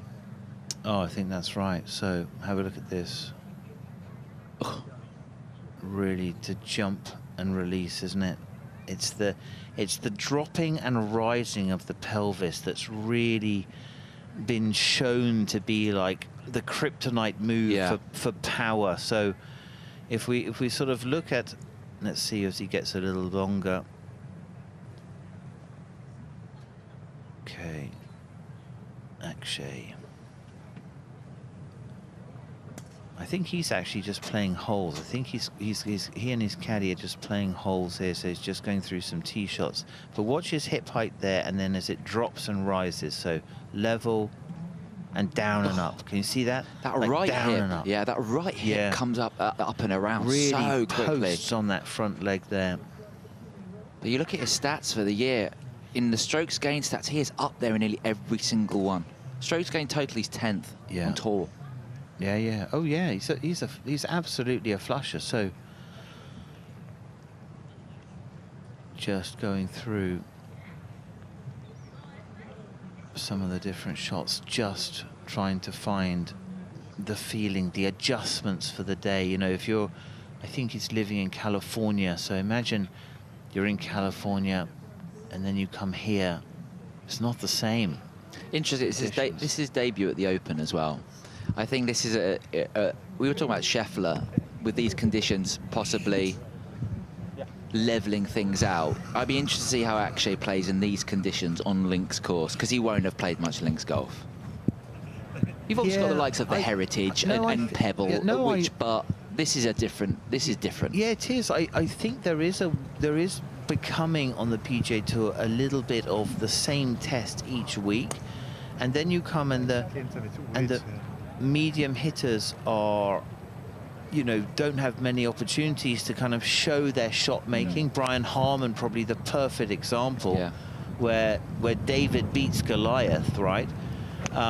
We saw that last year. You know, he was unbelievable. You couldn't move him. So it'll be interesting. Left-handers have got a chance here. We were talking about this earlier. Draws for right-handers on that back nine, especially. Left-handers, you know, I think they've got a shout here. I really do. Well, Mickelson thought that being left-handed, apart from the 10th hole, which he finds really difficult, was an advantage for him. So, yeah, it'll be interesting to see if that is true. Mickelson, a great student of the game. He's in good form, you know. Top 20 at the US Open. He had a chance at the Travellers. The Travellers is a it's a signature event. Oh yeah, big with time. all the guys that are in this field are there. They're there. So he's not scared to win to go for it in big events. No, I think that's right. You know, no, he's a Wake Forest guy. Great university program there in Winston-Salem, North Carolina, and I have a feeling that is possibly where he still lives. I can't remember. So nevertheless, beautiful conditions in that part of the world, North Carolina. I said he's only won one event. I'd take that back. I'd forgotten he won the Barracuda, which was this time last year. What a long way he's come. Yeah, 100%. Against this event. So he's come a long way in 12 months. Oh, yeah, a game on the rise, you know. So really interesting. So Akshay, he's going to be teeing off at 3:21, just about in half an hour. Tom Hoge and Sami Valamäki from Finland. So right now, Morikawa has just teed off. Sam Burns and Siwoo Kim head out, followed by a 2:59. If you're out here, go and follow Shane Lowry, Cameron Smith and Matt Fitzpatrick. That's a great group. That's a great short game putting three ball. That is. That really is. Oh, those are three wizards there. Those are three complete games. Cam Smith's an unbelievable short game, great Aussie short game, great putter. His short game at St Andrews when he won, Cam Smith, was just out of this world. Must have picked up 8 shots on Rory McIlroy on the last day alone. Yeah, at least. So, Akshay just working through a little 3-wood, I would say, just off the tee. You can see he's exclusively a fade here, Akshay as well. Yeah. Super strong grip, just holding it through. That's Matt Wallace in all, I suppose that's cream there. That, yeah. He's done really, really well. The other thing about Akshay is there's nothing of him. No, he is very him. slight, isn't he? Yeah. Very, very slight. Yeah, so Matt Wallace, just to confirm, he is in the house, back on the range, 1 under par. And he had a triple Was it on 9? He had the a triple on 9. He went into the bushes to the right of 9, going along like he had a downhill lie. It wasn't easy, and he just squeezed it out into the bush. And that triple cost him probably the lead in this Open Championship. But he'll be happy. He'll take on anyone will take under par today, Simon, wouldn't they? Oh, under par. Just so you know. How many are under par, Simon, at the moment? Under par's 13 people. There we go. 13 people. I don't know about you, par. Simon. I like this at an Open where you're fighting to be level par is a very good day in an Open. I like that in an Open Championship. I don't know about you. No, I think that's what you want. You want the tough test. The best players want the tough test. Yeah. The viewers, us as spectators, the viewer wants to see the battle of the elements. That's what you get. This is forged by nature, right? This is not maths. This is an arts test. So that is the first tee. Akshay Bhatia, if he would have hit that ball, that's where it would have landed. Absolutely perfect. So Wind it'll be off really the right interesting as well. to see. It's a fade and a fade again. Yeah, I don't think you can be so aggressive. I mean, it's a pretty generous fairway, that yeah, first. it is up it's the generous. right. Yeah, it's just those 2 left traps. Yeah. It's the 2-5-4 trap. That's the first trap, and the 2-6-7. You can obviously take that on. You could take that on and get yourself up there a little closer, but you don't really need it. It's only, I mean, if you lay back to 240, you've only got 115 in. So that's probably the play I would suggest. So let's see what Akshay does now. You know what I think is fascinating here, Simon, but especially Royal Troon. I said the wind can switch a lot. If you're an afternoon play and you've been watching some of the morning play and seeing guys hit whatever off one, you go out now and it's completely switched, and you go, well, what I thought I'm going to hit now is completely different. Yeah, and that's what we examine for our champion golfer of the year. You have got to be flexible, creative, imaginative. This is not all about straight lines. This is how do you get to A to B, but you might have to go through this movement to get there. There's not a maths solution here. The scientists are only a small part of this. The artists are the major part, and there are no straight lines in life or in golf, especially at an Open. You know what? And you look at two, well, one who's at the top and one who's tied for second. Justin Thomas, incredible around the greens. Like, incredible. Alex Noren, incredible around the greens. Yeah, you're going to need that. I mean, let's suppose you hit 9 greens in regulation today. I would say that would be heroic. Oh, I would take that and run. So, the 11th hole. The railway hole. Evil. Rory McIlroy derailed. Yes. Derailed on 11. I mean, where's the fairway, Simon? Yes, nobody really knows. It's there somewhere. There's a slither on 10 somewhere, and on 10. I find that a really hard tee shot. So yeah, there's just no room there.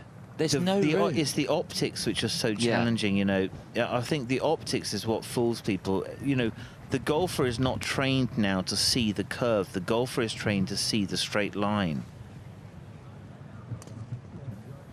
All the data, the straight line. So let's have a look here. So if we take this tee shot by Akshay and we take it across. I mean, if he has his usual fade here, he's starting this over the railway. Let's have a look. There's the jump. Yeah. So let's have a look and see where that goes. The baby fade. It's perfect. Absolutely perfect. And Rory McIlroy would have got that and bought that from you for 6 figures. But you look there, he's hit a driver he's still got 236 in left him for a second.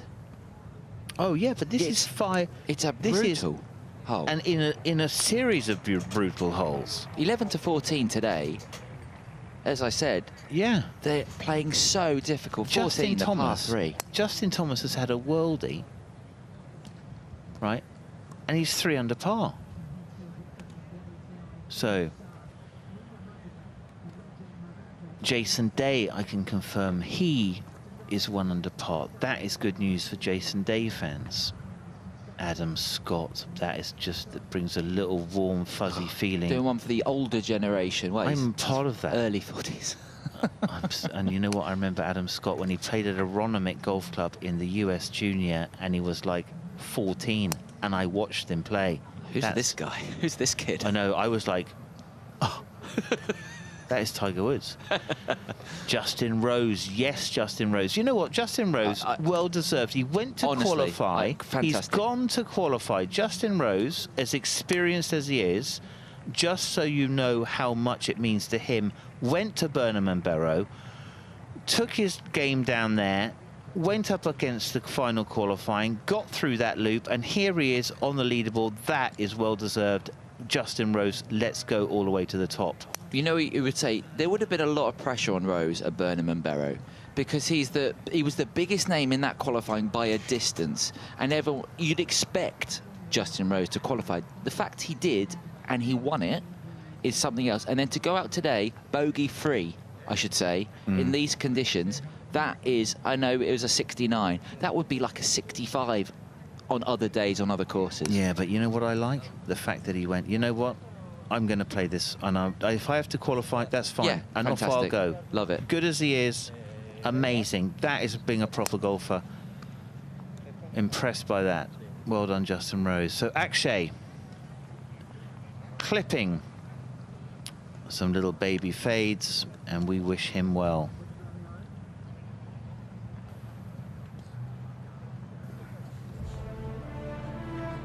Current status as we look at the very few names. How about that? 1 under par. It's great to see. Is on the top of the leaderboard, in the top 10 of the leaderboard. Amazing. 3 under, still leading.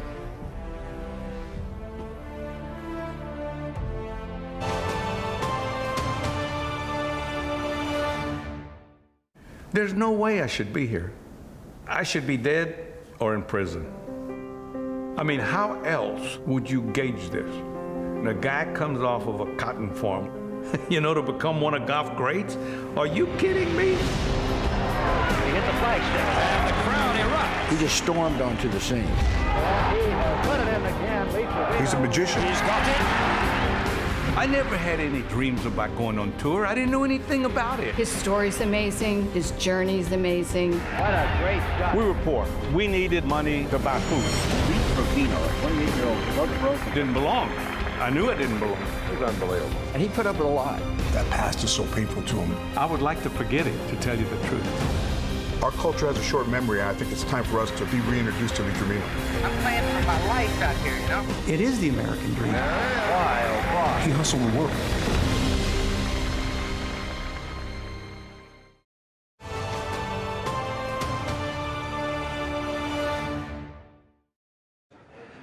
Good afternoon, everyone. We've made it out of the rain indoors because it's cold out there, and we're at the HSBC Golf Zone, and we're joined by a couple of young superstars. Guys, welcome to the HSBC Golf Zone. We've got Gu and Ren from the CGA HSBC China Junior Golf Program. Now, these guys have been supported for 17 years, that's right. So grassroots golf all over China. Over 120,000 kids have come through. So, guys, we're going to have a little putt-off. What do you think? You having fun this week? Yeah. How much fun was the Junior Open? I know you played down at Barassi. It's really fun, and the club is quite difficult. To me, I think it big challenges to deal on the green. Nice. Well, it's all about learning, all about experience, and we want to learn from you. So why don't we go have a little putt-off and see who can win, all right? Maybe you jump down this end. Ren, Gu, you go down this end. Let's do it. All right, here we go. So what do we got? How many balls? Should we go four? We'll just go 4. All right, best out of 4. Let's do it. So it's all about supporting grassroots golf all over China. As I mentioned earlier, 120,000 kids have come through and have been helped all over the country. So that is what it's all about. And playing in the Junior Open this week at Barassi, it's all about giving kids the opportunities to grow and perform and jump to the next level. I know Hao Tong Lee's been a part of this. Oh, there's fast greens. Are they as fast as Barassi? Here we go. They're in the zone here, which I love seeing. Well, the HSBC golf zone. They're getting right into it. All right, Gu. He's due. Oh! How's that missed? All right, one last chance. On the left, last chance here. Go on, go on. He's done it. He's got a little fist pump there as well. You beauty. Come on, Ren. The pressure's on. This is the big stage. She looks like... Go on, get in. Yeah! Woo! You can't split them. Yeah. We'll be seeing you at the Open. We'll be seeing you at the AIG Women's Open in the future, I have no doubt. But that's what the Junior Open's about, and that's what this program is all about. Supporting the youngsters, grassroots golf. It's growing in China. You beauty. More madness, but great to see. Yeah, HSBC doing a great job promoting the future of the game. Juniors are our future. If you have the chance at your club to make your junior program better, please do it. We need to have it. So, scenes from the range as the guys head out for what is a very difficult first round. All guys have come back in nursing their wounds. Somewhere out there is Di Stewart, and she has a special guest. Well, we've actually got Kate Rose. We were trying to grab her, and now she is here. Tell us about the Rose Ladies Series. You work incredibly hard behind the scenes promoting women's golf. What year are you in now? So Rose Ladies Series, we've done 5 years, weirdly, because it was just supposed to be for COVID. And Rose Ladies Open, which is on the LET Access Series, has been 3 years. Fantastic. And what's the feedback been from, because I've spoken to some of the girls that have played in the events over the years, and they just say it's a breath of fresh air. It's what's needed because they need competitive play. Was that the goal originally? Yeah, definitely. To give them something to play for, experience, bigger courses, as good courses as we can possibly provide them with. So we've been really excited to, you know, have the likes of Birkdale, Hillside, Royal St George's, so many great courses being part of the Rose Ladies Series, and then just to give them... Your husband's about to leave. Yeah, go on. You carry on. Thanks, Justin. Thank you. We totally interrupted you, both of you there. But it is fantastic because I see the benefit that so many of the ladies get from just being able to meet up with each other and to play and to fine-tune their games. Now, the Rose Ladies Series is now part of the Ladies European Tour Access Series. The Rose Ladies Open is. Sorry, it's all a mouthful. Rose Ladies Open is on the LET Access Series. Yes. And how well is that doing? That's doing well, I believe. I mean, I ask all the girls for feedback all the time whenever I'm around.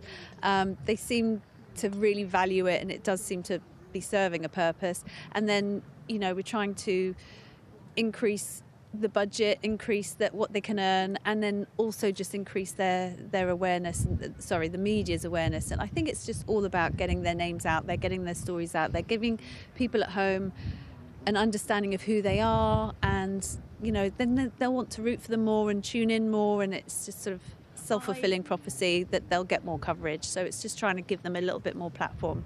That makes perfect sense. I love what you're doing, and well done for you and Justin getting behind it. And I know you're always in the office, emailing, making phone calls. It's not seen, but it's, you know, all of us in the business know what you're doing. So thank you so much, Kate. Welcome, darling. Oh, can you buy me a latte somewhere? Come on, because we don't have one here. To tennis soon. Okay. Yes, we are tennis doubles partners. Yeah. We played about 3 times in about 5 years. To get back to it, she's got a better forehand. Back to comms for now. Thank you. Yeah, it's really great. I think that that Justin and Kate saw a major problem in the LETs playing options and availability, and kind of stepped in there. And hats off, especially to her, for following up an initiative. So really good initiative, very important for the development of especially LET young players, playing opportunities. Hats off to the pair of them. A difficult day here. It's a difficult start, certainly, and, well, let's have a look at the 4th hole. 5.99 it is. That's a new tee, pushed a little bit further back. Josh pushed a little bit further to the right. And I suppose as you stand back there, those two left bunkers which stand out there at 337 and 363 from the back tee are what you aim at. Yeah, there's a bunker on the right-hand side. There's 293 to carry. If you're a Rory, if you're a Bryson, that's probably the line they're looking for, Simon. It obviously depends on the wind as well, but you carry that, you've cut the corner, and you've got a good chance of getting there in two. Yeah, I think today it'd be interesting to see how many guys take it on, but nevertheless, you know you have to take advantage of these par fives because there are some brutes ahead of you, but you can see the bunkering. Capturing the left side and the right side of the green, and then another little nasty thing on the right side of the green there. So it is a really tough hole. The fifth, Josh, that's the par 3. That right bunker is now more of a middle bunker because the tee has been pushed towards the... It's very clever. The push to the right to make that more of a centre bunker. So now you've got to come in over the top of that more.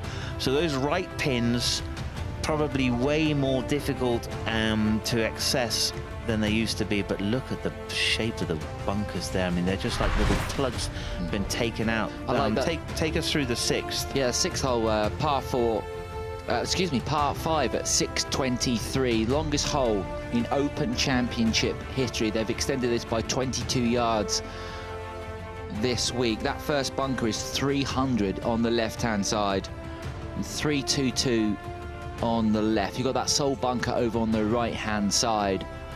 Everyone's been laying up here today. There's no chance of getting there in two. And it's a straightaway as you like from here. You've got two bunkers just either side, short of the green, waiting to gobble up anything that's a bit too keen. And there's that little bunker, that little pot bunker on the right, Simon. It is fantastic, isn't it, there? So some players have not gone, some players have been and gone and are back, including England's Matt Wallace. He is 1 under par, and he's got to be feeling pretty good about the day. Somewhere will be Matt Belsham. There he is in the blue. He's in the blue there. He was with Alex Noren after Alex's round. He was on the range and around the chipping green. Matt's possibly one of the biggest, busiest coaches here this week. Matt Wallace works so hard on his game. He works so hard on his game, Matt. I know it matters a lot to him as well. Yeah. And there was a really interesting thing that the DP World Tour are doing, the green room, where players go in after their round and they like kind of are asked a question by basically it's a robot. And Matt was very emotional, and he said times have been really hard at the moment. He's been struggling, and you can just see how much it mattered to him. He's quite an emotional guy, Matt. He you know, he's admitted that before. But his iron play is, when he's on, his iron play is elite, Matt Wallace. Yeah, I think he's got to be looking at like sort of what's the next level. The next level's got to be contending in a major tournament and seeing what happens when you're under that amount of pressure. You know, that is there are steps that you have to take. You very rarely leapfrog a step, and if you do leapfrog a step, you normally fall all the way back to the bottom again. So it's just one of those things. You earn your dues. There it is. What's he working on here, Simon? Just a sequence drill. So what you don't want to have happen is that club to kind of flip back behind you, flip the club head back behind you as you start down. So he's just trying to keep that linked up in front of him. So you can see trying to use quite a lot of arm speed so that there's a sequencing, like not a dead heat between the chest and the hips and the club, but you know, where you get the right combination. So you don't want to have that grip arrive too early to the ball and too narrow. Because then you're just going to fan it out or flip it. So let's have a look and see. Trying to use that right arm, perhaps. Keep a bit of pressure down on the club. Low hands through the ball, not high hands through the ball. I like his rhythm, Matt Wallace. Yeah, low and left grip through the ball, not high right grip through the ball. So... Can I ask you, Simon? Yeah. As a coach, I'm thinking of Matt Belsham here. So he has Alex Noren and then Matt Wallace. How difficult is it for you as a coach to go from someone like Alex Noren, who you was talking after his round, who is just just watching him on a range hurts my head sometimes, to someone who's very different in Matt Wallace. How difficult is that to try and just get your head around as a coach? Yeah, you have your triggers, which are, you know, even you might even walk and talk differently to different players. You know, you're trying to use their prompts and guide them through the next thing. And you're in a situation like this, I would say you're probably not initiating. You're just giving feedback. You're very much sort of, okay, that feeling is exactly the right one, or you know what, this, when you're doing it correctly, you do this a bit more. So you're just nudging them into the right place, and almost more than anything, preventing them from going down the wrong road, right? So once they get under pressure, they could try to change their habits, and you're like, no. So no ripples on the pond. You just want to be able to keep it calm so that when they get under pressure, they're ready to execute and they can deliver exactly the right thought process to that situation. I was watching Matt Belsham with Alex Noren on the chipping green yesterday, and Matt was just giving him a very slight adjustment to his right shoulder. That's all it was. He was there just holding his right shoulder, and that's all it was. It was a very tiny adjustment. Yeah, I mean, we had this amazing piece which Nick Doherty did with Bryson DeChambeau and his coach. If you haven't had a chance to check that, you should have a look at it. It was very informative, gave you a great insight into how modern tour players use technology. And he was with his coach, Dana Dahlquist, just talking about like less than an inch of lateral motion, but that was the difference between Bryson being able to hit it where he wanted and having no clue where it was going. That's the margin. Yeah. Thorbjorn Olesen there on the right-hand side in the all navy, a swing I love watching. Olesen, just, yeah, it's such a fantastic goal swing. That, like a little rocket, isn't he? He's like a one of those cage fighters. Is all muscle and sinew and fight. That's Tony Finau. I think that is that his training club? Let's have a look. Oh, you talked about this. It looks like I think it's the green grip. I think you're right.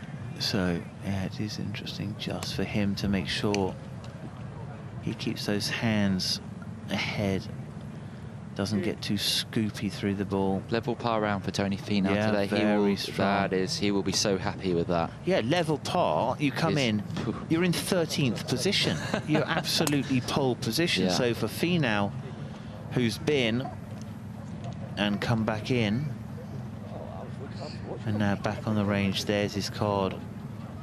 Very, very clean. Look at that. No surprise make a bogey on 11. No surprise make a bogey on 17. But how nice to make a birdie on the postage stamp. You know, we've got a huge round of applause for that. These guys who have gone out early today and posted something level par or better, looking at the weather tomorrow, they'll be out later tomorrow. 20 degrees and sunshine tomorrow. That is absolutely going to be perfect for them with, okay, the wind's going to be about 15, 18 mile an hour, but kind of conditions. So we talk about the right side of the draw. Yeah. If you got a good round in this morning, you're laughing tomorrow. Yeah, could easily for the weekend. It's been an unusual year of weather, though. I mean, do you remember when we did the verdict show at in Liverpool there at Hoylake? I mean, it was sort of like the end of the world, and it feels as though it's been raining ever since then. I'm still drying out after that. Yeah, after that really Sunday, that's one of the most bizarre evenings I've had, but one of the most fun. It was, I would say it was so much fun. It was the stage was collapsing around us in the wind and all sorts of... It was. All sorts of things going on. So Tony Finau just decompressing after a very, very good day in the office.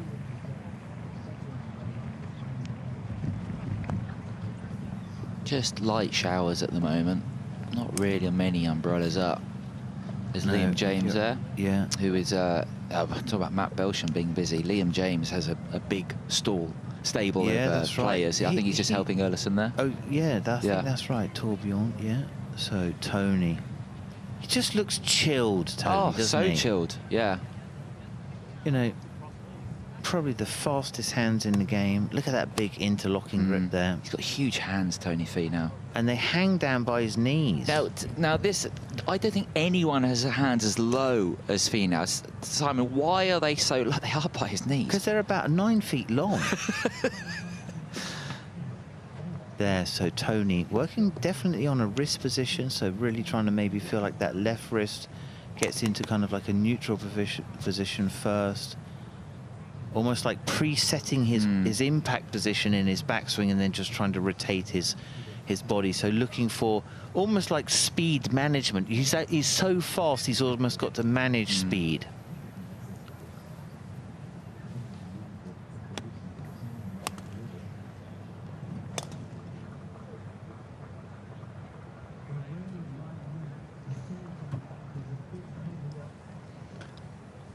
I think he'll be looking to get back on Keegan's Ryder Cup team, Tony Finau. Oh, 100%. He's easily in the top 24, I mean top 12 best American players. So Liam just working with Torbjorn. Have a look at this. So, don't know if the microphones picked up that, but you know what? I can announce to you live from Royal Troon, the big cat is Moisin. Tiger birdies 3. Just 2 off the lead. With a little cheeky putt from the back of the green. So half of Scotland is following him. There's a massive group following the Tiger Woods 3-ball. I mean, I think Justin Thomas being 3 under and Tiger going out there and thinking, you know what? I'm not letting it. What's up with that? I'm not having it. I'm not having Who him. does he think he is? Yeah, I'm not having that. So, look at the squat. So just watch. So a lot of squat there from Finau, and then he just stands up through the ball. So boom, and stands up. And look at the way he's holding that face. So the toe really sort of held behind the heel. Doesn't want to feel any kind of face rotation there. With the amount of speed that he's got, that would be fatal. He'd lose control of the shot. So let's have a look. Let's take Tony's wedge shot and just pop it over onto the 8th hole, the postage stamp. He did make a birdie here in regulation play this morning. Just a little punch shot. Does it carry? Ooh. Oh. Ooh. Throwing darts, yeah. Tony Finau. So that is the 8th hole. Just needs a little clip, doesn't it? I mean, that's not even, his hands don't even go past his shoulders there. This is not a full wedge. No, this is just a flick. Just a nudge. That was a bit little more longer. Yeah.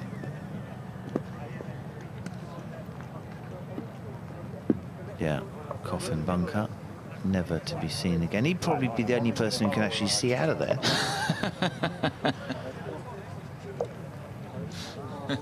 It's deeper than it was. Yeah, you agree with that? Absolutely. It's been. Yeah. The bottom's been adjusted. Absolutely. Here we go. Catch some North Sea oil coming up through the base of that. And you know what? Finau, now that he's level par on the range, he must want this weather to get really bad now. He's just a little prayer. Oh, there's no shame at all in wishing your fellow competitors who are out on the golf course the worst of afternoons. That is considered absolutely, that's totally allowable. So, just fascinating to watch. Think about the amount of time that the guy has been working today. So he would have been up early and in the gym. He would have been stretched out, gone for breakfast. Then he would have had just a little bit of a relax. He came to hit balls. He's played 18 holes. He's come straight back out after lunch to work on his game. It's all day long. Yeah, it is. It is all day long.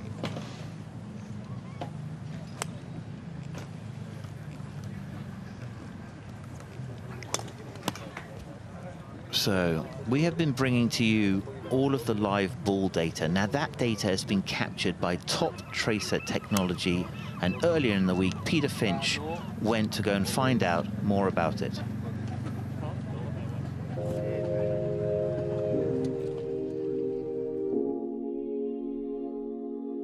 So we're here on the range at the Open with Oscar from Top Tracer, and we just wanted to talk a little bit about what Top Tracer is and exactly how it's enhancing everyone's perspective of the Open. So I think, first of all, could you just give an overview about what Top Tracer actually is? For sure, yeah. So Top Tracer started as our founder, Daniel Forsgren. He wanted to revolutionize the way you watch golf on TV. It didn't make sense that he didn't catch the ball in the air. So there came the famous trace, right? The line that's now ubiquitous in every broadcast everywhere.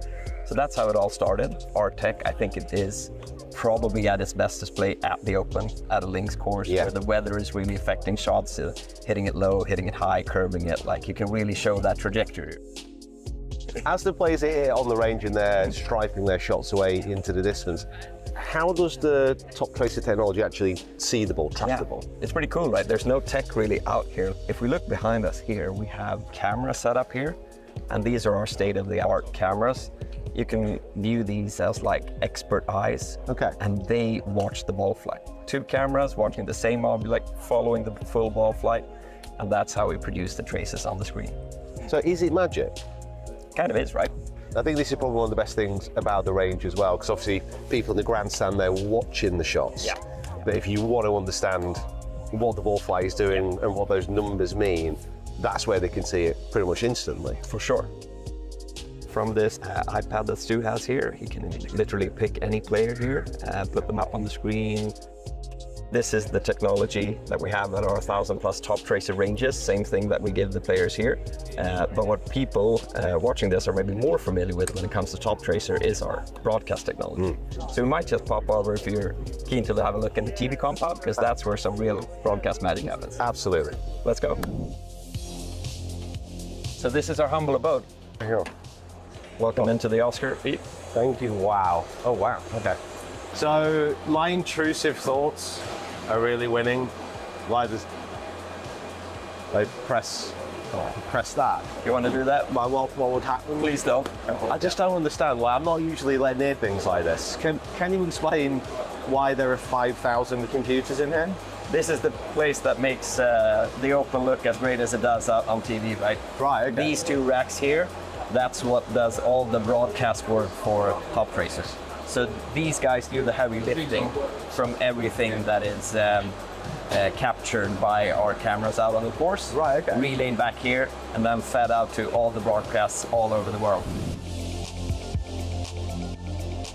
This is where the broadcast magic really happens. This is incredible. I genuinely didn't know this was like what it was like behind the scenes. So all of my colleagues right here and the crew from MSC Systems, they're looking at the screens, making sure that they annotate every player. So have you got traces on every tee? We do, yeah. So every tee this here is covered, and then we have 2 roving systems that are going around and capturing shots from the fairway. Amazing. Thank you so much. Thank you, Pete. Thanks for the interest. And any Top Tracer you see around the course this week, it's coming from here.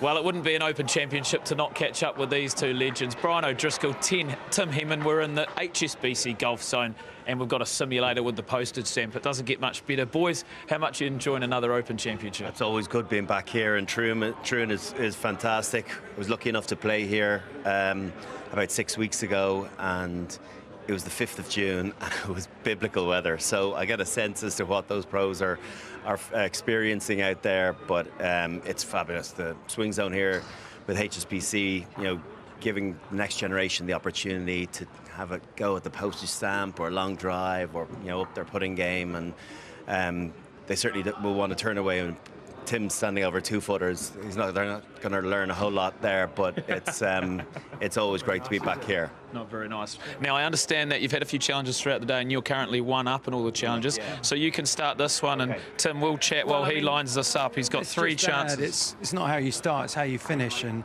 that's right. Bod has always been pretty quick out the blocks, but lacks a little bit of stamina. Yeah. There he is. Short game. And Tim, you've come hot off the press from Wimbledon, a busy couple of weeks for you. Yeah, it was good. Yeah, we benefited from a roof I've been trying to say to a few people here at the RNA, maybe build a roof, but well, you've got to be in front of the track man here. Come on, you guys have been hanging out here all day. You should be. Bod's just coming from lunch. Yeah. Just coming from lunch. Bod may have had a couple of whiskies, but that's an illegal practice swing. But ball moved before he hit it. Here we go. Wait, let's have a shout. For left. It looks like the coffin. For left. Is that in the coffin bunker? Yeah. Well, the crowd's into you. Crowd's into you here, mate. 31 for 8. Not bad, Bod. A little bit right. Wind off the right, I think. All right, here we go. Yeah. Looks glorious on here as well, let alone in real life. Oh, God. It's just... That could be the same result, Brian. When there were no cameras around this morning, Bod was in fine form, was sort of spinning it in from the right, and now there's a camera on him. He's trying to take momentum off the Irish rugby team from the weekend. Yeah. Here we go. Come on, just hit the dance floor. Oh, he's taking his time on this one. Outright. Oh, it's a bit chunky. Yeah, this could be it. Oh, jeepers. Sit. Sit now, kick right. Oh, yeah. Look at that. And that's fine. Look at that. Well, defendable? What was it? I think so. Surely you can get in. 21 for 3. Okay, 21-3. You can do that, Tim. Bod, get over here. Big day, obviously. He's a very, very good golfer. He should get inside 21 feet. He should. But, you know, scoreboard pressure, runs on the board. +1. Guess first one's usually a bit chunky. It was a bit thinny. Oh, looks great. Looks like he's going to silence your ball. Oh, the wind's hit it. No. What, you played well? No, he's sitting there sledging. That's the advantage of going second. You get to sense what that wind is like. Yeah, well, this is going to square your competition up, isn't it? How much you're going to need? Yeah, 7 feet. Okay, can you get it inside it?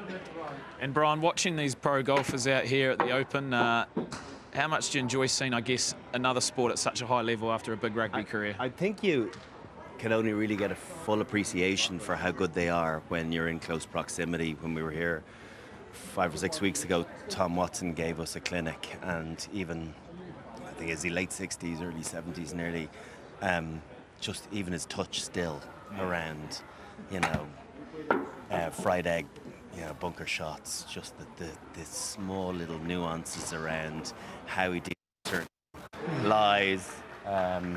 Just they're on a completely different level. Congratulations, well done. Well done, Tim. 3-all. I think we're level again. I've done some big media interviews, but this one feels like the biggest after that victory. You must be relieved. Absolutely, yeah. I don't disagree with you. I think long drive now, Bod. Are you feeling? Now that the back is warmed up, I'm ready for it. Yeah, because it was a bit stiff after. Well, while you guys do that and go settle the scores, we're going to go back to live on the range. But boys, thank you very much for joining us in the HSBC Golf Zone. It's been a pleasure as per. See you next year. Enjoy the Open. Thanks a lot. Cheers.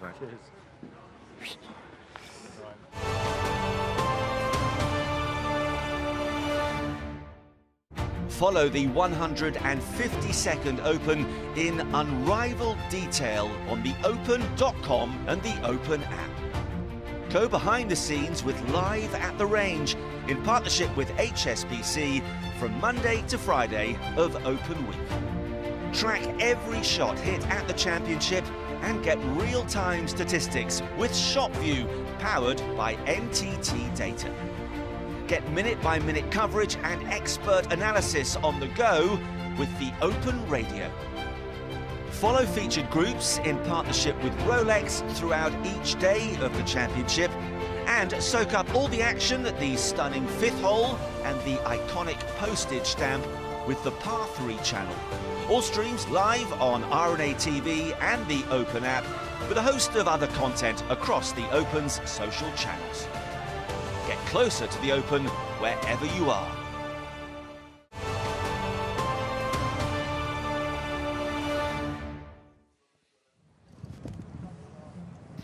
Great to see Brian O'Driscoll and Tim Henman. Now, I can tell you that all day long they are taking young kids, showing them how to do it. They are two great ambassadors and, well, came from different sports, but they love the golf. Henman, very I should say, gobby, isn't he? Very, very gobby.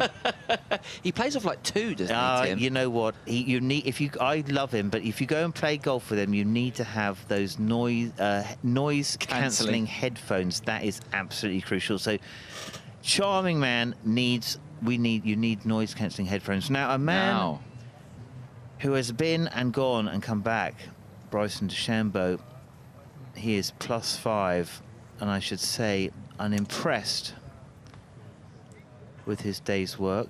Out in 42. But you know what's impressive? He came back in 34. He came back under par on the back 9. Yeah, he had an eagle on 16. Yeah, eagle 16. He finished 3-3-4. That'll be useful.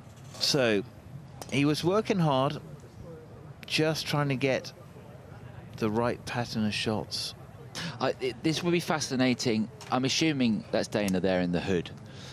I'd be fascinated to know what they're talking about here and what Bryson said went wrong in the round. So the mistake is too much drift to the right and then not enough a return. So what he's trying to do, let's suppose he's starting level in address. He's trying to rise in the backswing, not drift in the backswing. So rise, stay centered and rise. So from the high right side, he can push down onto the left side and then come post round the corner. So he's just trying to find a sequence. And he's drawing it. So, I mean, that's his good shot. So you would think this isn't that far off.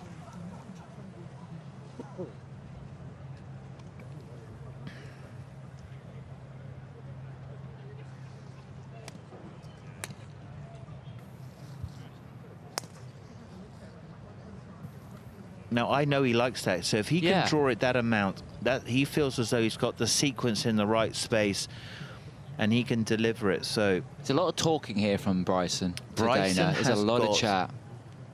You can see he's not happy.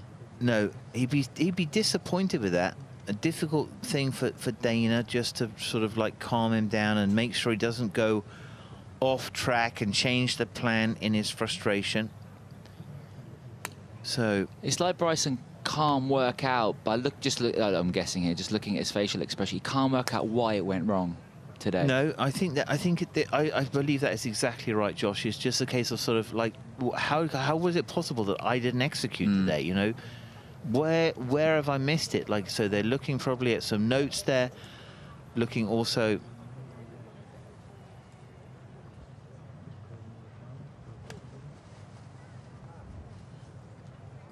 I think he's going to like this. This is the shot he's trying to hit.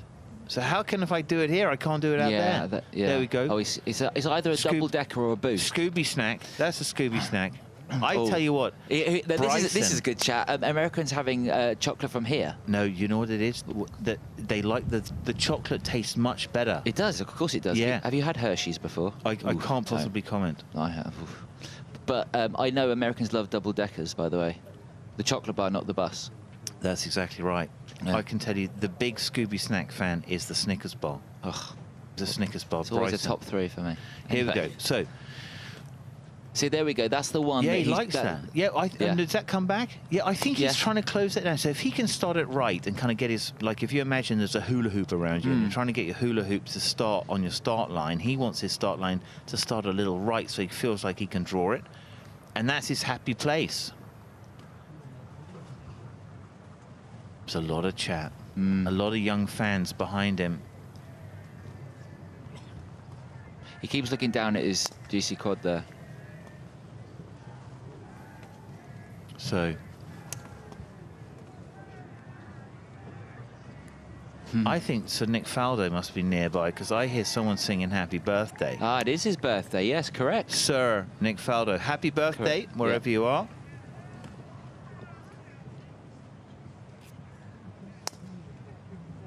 We shall have to see.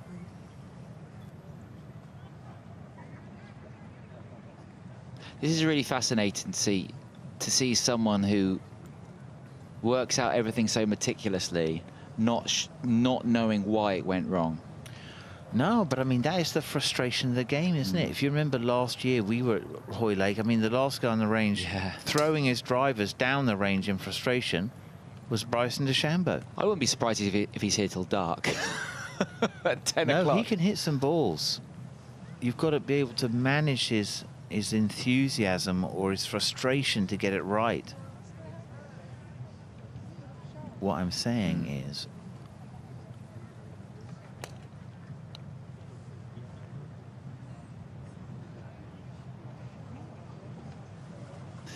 he's talking about the compression there.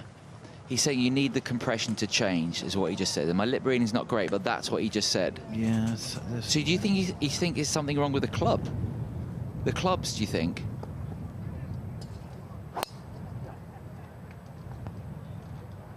no, he likes that. I'm telling you, that's very close to the shot he's trying to get. What he's trying to get is the right spin, right?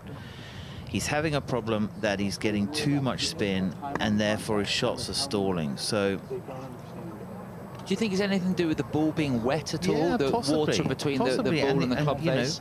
You can see here, you know, we've got the numbers up there. That's brought to us by Rolex, and you can just see. If there's not enough time on contact, it would literally skip and keep back spinning like it would on a marble tabletop. If I was just spinning something backwards, I was in the loop that much friction. Yeah, watch. They still have backspin. See that? Yeah, right? It's still continuing that backspin, but it's not under contact for enough time. And he goes in and he stops. And so it's the amount of time on the face that changes all the tricks that work. Simon, what do you think he's trying to explain there? Is it the it's too fast on the face, or he's not squaring it? Let's see.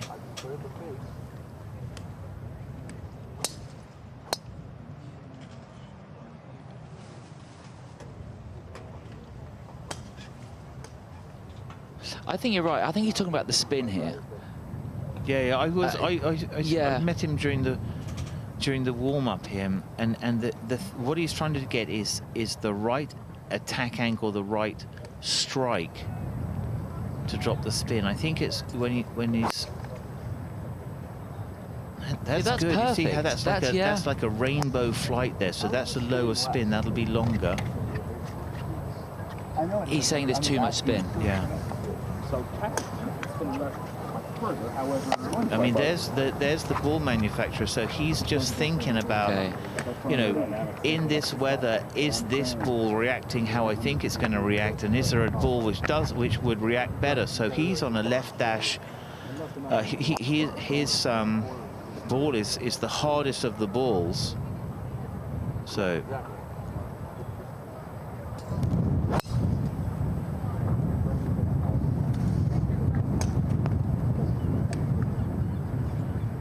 So the left dash Titleist, I think, is the ball that he used to win the US Open. Then I can't see what's in those packs. It's okay, so watch this. Get a left dash. Get a left dash right now.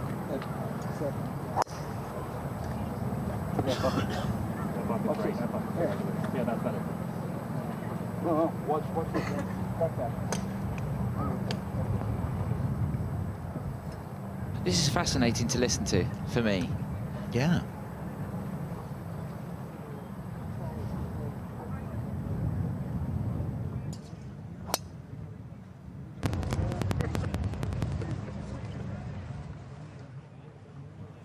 Because it looks like, as you said to us, watching these ball flights, they look perfect for me, knowing Bryson's game.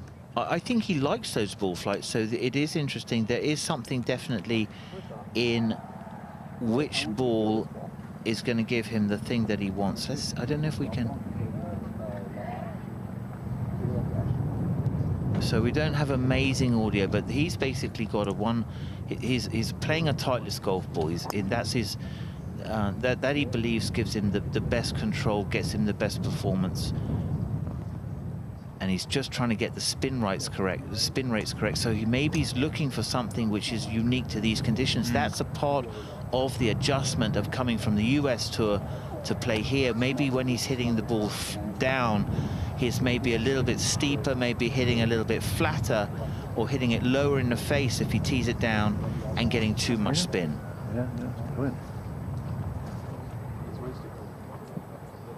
I'm not sure there's much. Dana later and just clarify that. Well, I was going to say there's not much Dana can do here. I don't think as a coach. I don't think this is a Dana thing. No, I think it's this not. is a manufacturer's thing. I think Dana's. I think so. That's. I don't know which ball that is, but you can see he's trying to figure out exactly how high up the face he should be hitting that particular ball to get the spin that he wants. So fascinating, isn't it? It is. Here It we really are is. after day one. Yeah.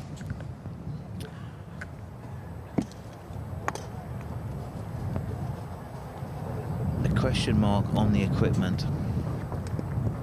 What can I do to optimize? But I mean, that's what's amazing when you have the support of a manufacturer like that, who are like global experts, and they'll have the answer.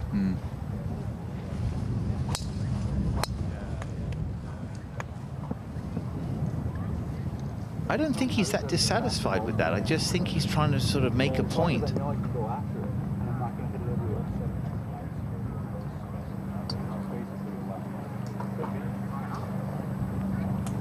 So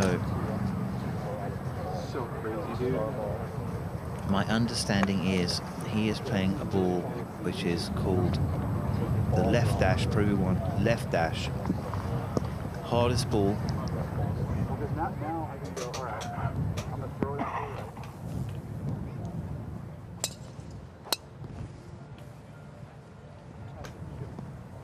And he has a big team with him as well, Bryce. And look, there's six people there, including Dana, in Team Bryson. A few of them might be heading off.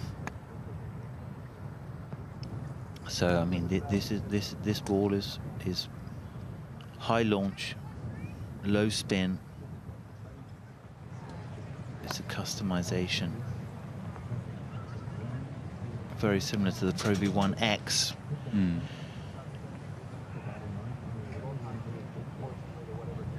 Firm and lower spin. So you would think that's the matchup. So we're kind of guessing, but you would think he's exactly the profile for that ball. That is a tour ball that kind of came out of a testing that was so popular that they manufactured it, and now, you know, left. It's the left dash ball. He wants it to launch high, he wants it to spin low. That's going to give him the biggest carry. Fascinating to see after day one of the biggest event in the world, just working with his manufacturer to optimize, always looking for there. So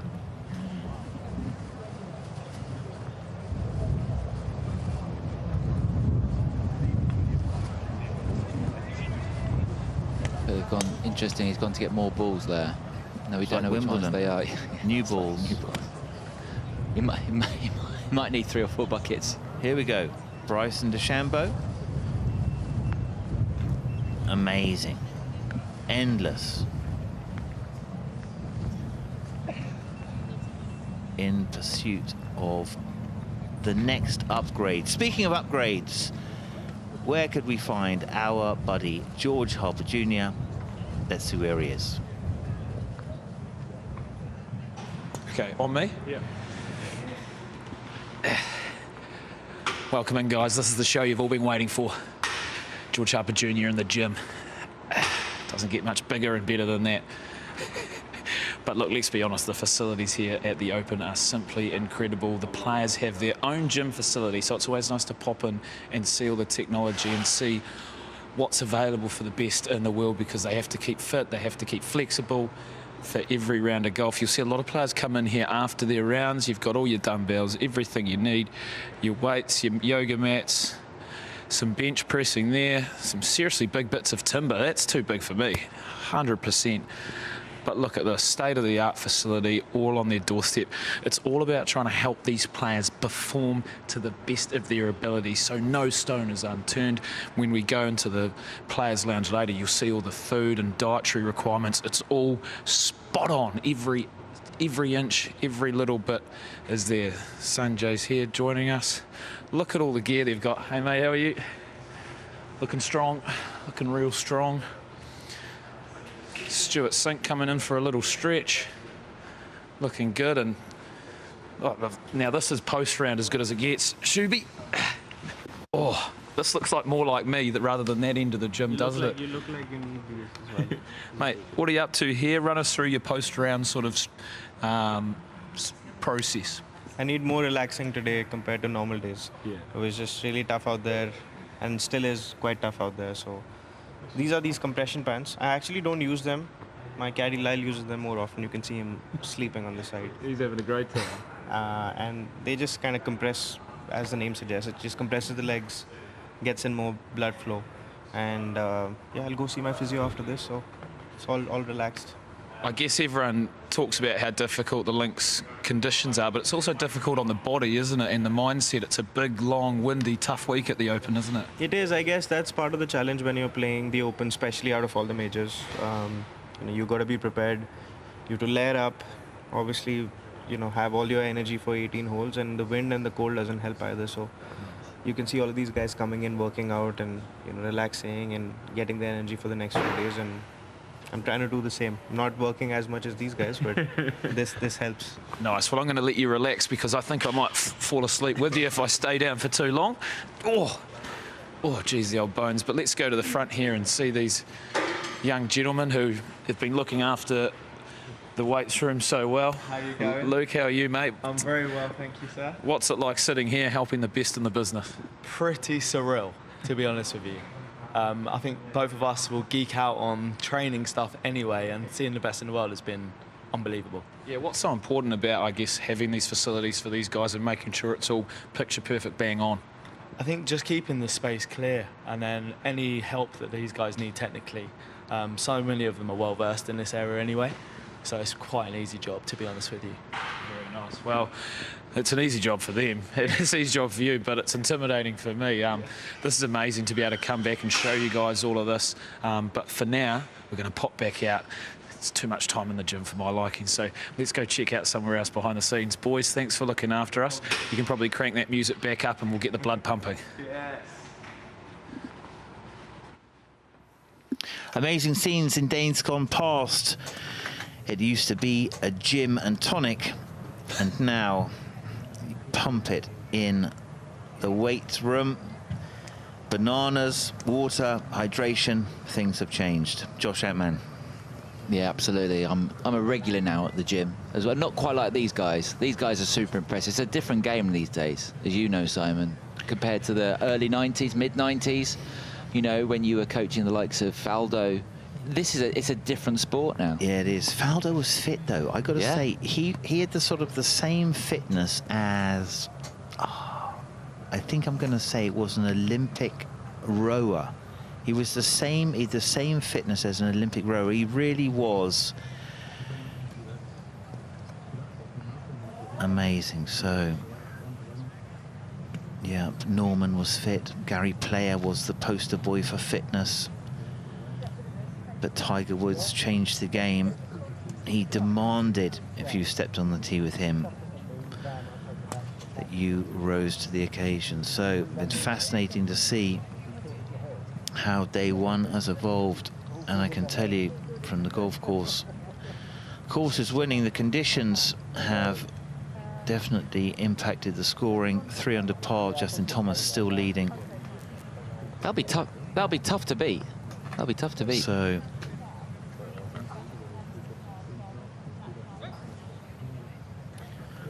not too far away from here was the final round at the Junior Open, and that took place at Kilmarnock Barassi. I can tell you, 15-year-old world number 7 Hyo Song Lee won the girls competition, whilst fellow Korean Seo-hyung Ahn was victorious in the boys championships. Let's see some of the action. Come on, everybody, don't stop, don't quit. Do it like this. Do it like this. Do it like this.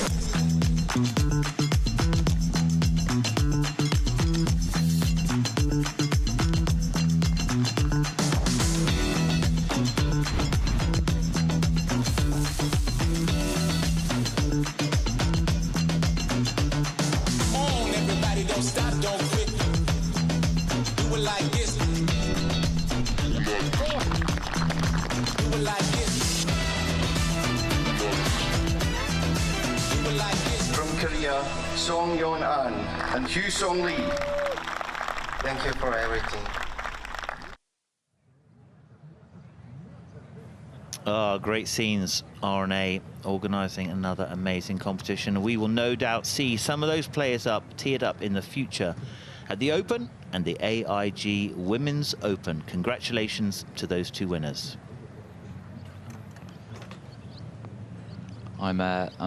I'm staying not far from Barassi, and the first time I was here this week, I went, oh, that looks good. And I asked a few people about it, and they said it is a fantastic course. Amazing golf course. Oh, there's so many of them. So the saga and trials and tribulations. We're still going. Bryson DeChambeau has now got 5 people there to question, challenge, examine. Dana's not one of them. Is Dana behind? Oh, yeah, sorry. Oh, someone else is coming in now. Here's the 6th, and there's the 7th. Yeah. No, not even that. I want just the regular blacks. No, regular. What do you get? No, you guys are fired. Get me something different. So Bryson just normal, like, black one, right? That's usually a lower spinning golf ball, right, than the red. So this is the regular Pro V, which is lower spinning compared to the Pro V1X.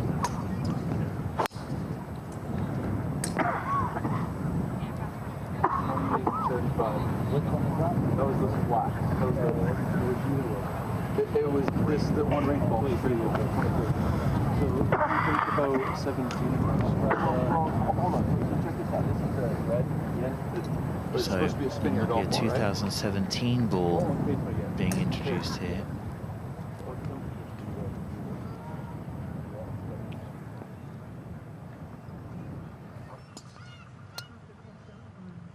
Bryson looking for spin. I'm not quite sure what he's trying to tell the guy here. Is he saying that he doesn't think the range balls are the correct ones? Oh, no, I don't think so. I think he's been playing the left dash, which is the high launch, low spin, and I don't know if he thinks that that isn't the best combination in these conditions. We have to just check it. Or he's finding that a certain ball isn't spinning compared to what he thinks it should be spinning, and he's just trying to figure out if it's him or if he's misunderstanding something, or if he's taken out to the golf course the best bit of kit that he possibly could. So he's hitting it great. He's hitting baby draws all day long.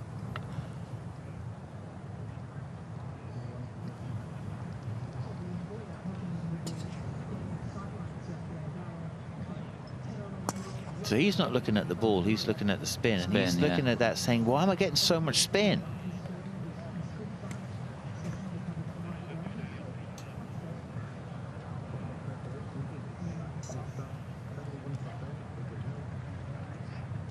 That group's growing around Bryson. Certainly a fascinating watch. So Bryson really questioning the Titleist ball manufacturers for getting exactly the right bit of kit. Fascinating to see the interaction between the player, the technology, and the manufacturer. Amazing. Nevertheless, somewhere down there, the golden girl of the range, Di Stewart. That is so kind of you. Thank you, Simon. We're doing a little bit of jumping up and down to keep warm. Pete's been doing a dance. Yeah, he's got rhythm, I have to say. He has got rhythm. Zero rhythm right now. But just to highlight that there are only 11 players under par, Pete. It really shows how tough it's been today. And so many good players we've just been speaking about are further down the leaderboard, the likes of Tommy Fleetwood, Rory McIlroy, 5 over par. Bryson DeChambeau is behind us, and he struggled with dropping shots, didn't he? Yeah, I think like today, the first day, you're never going to win a tournament on the first day, but you can certainly put yourself out of it. So what you're really seeing is, I mean, 3 under, 2 under, where the leaders are. That's a great score today. But a lot of big names like Bryson, they struggled. You know, they just not around par. But hopefully it will bounce itself out a little bit. But another bad round tomorrow, obviously they're going to be missing the cut. And there's going to be probably quite a few big names that don't make it to the weekend if these conditions continue.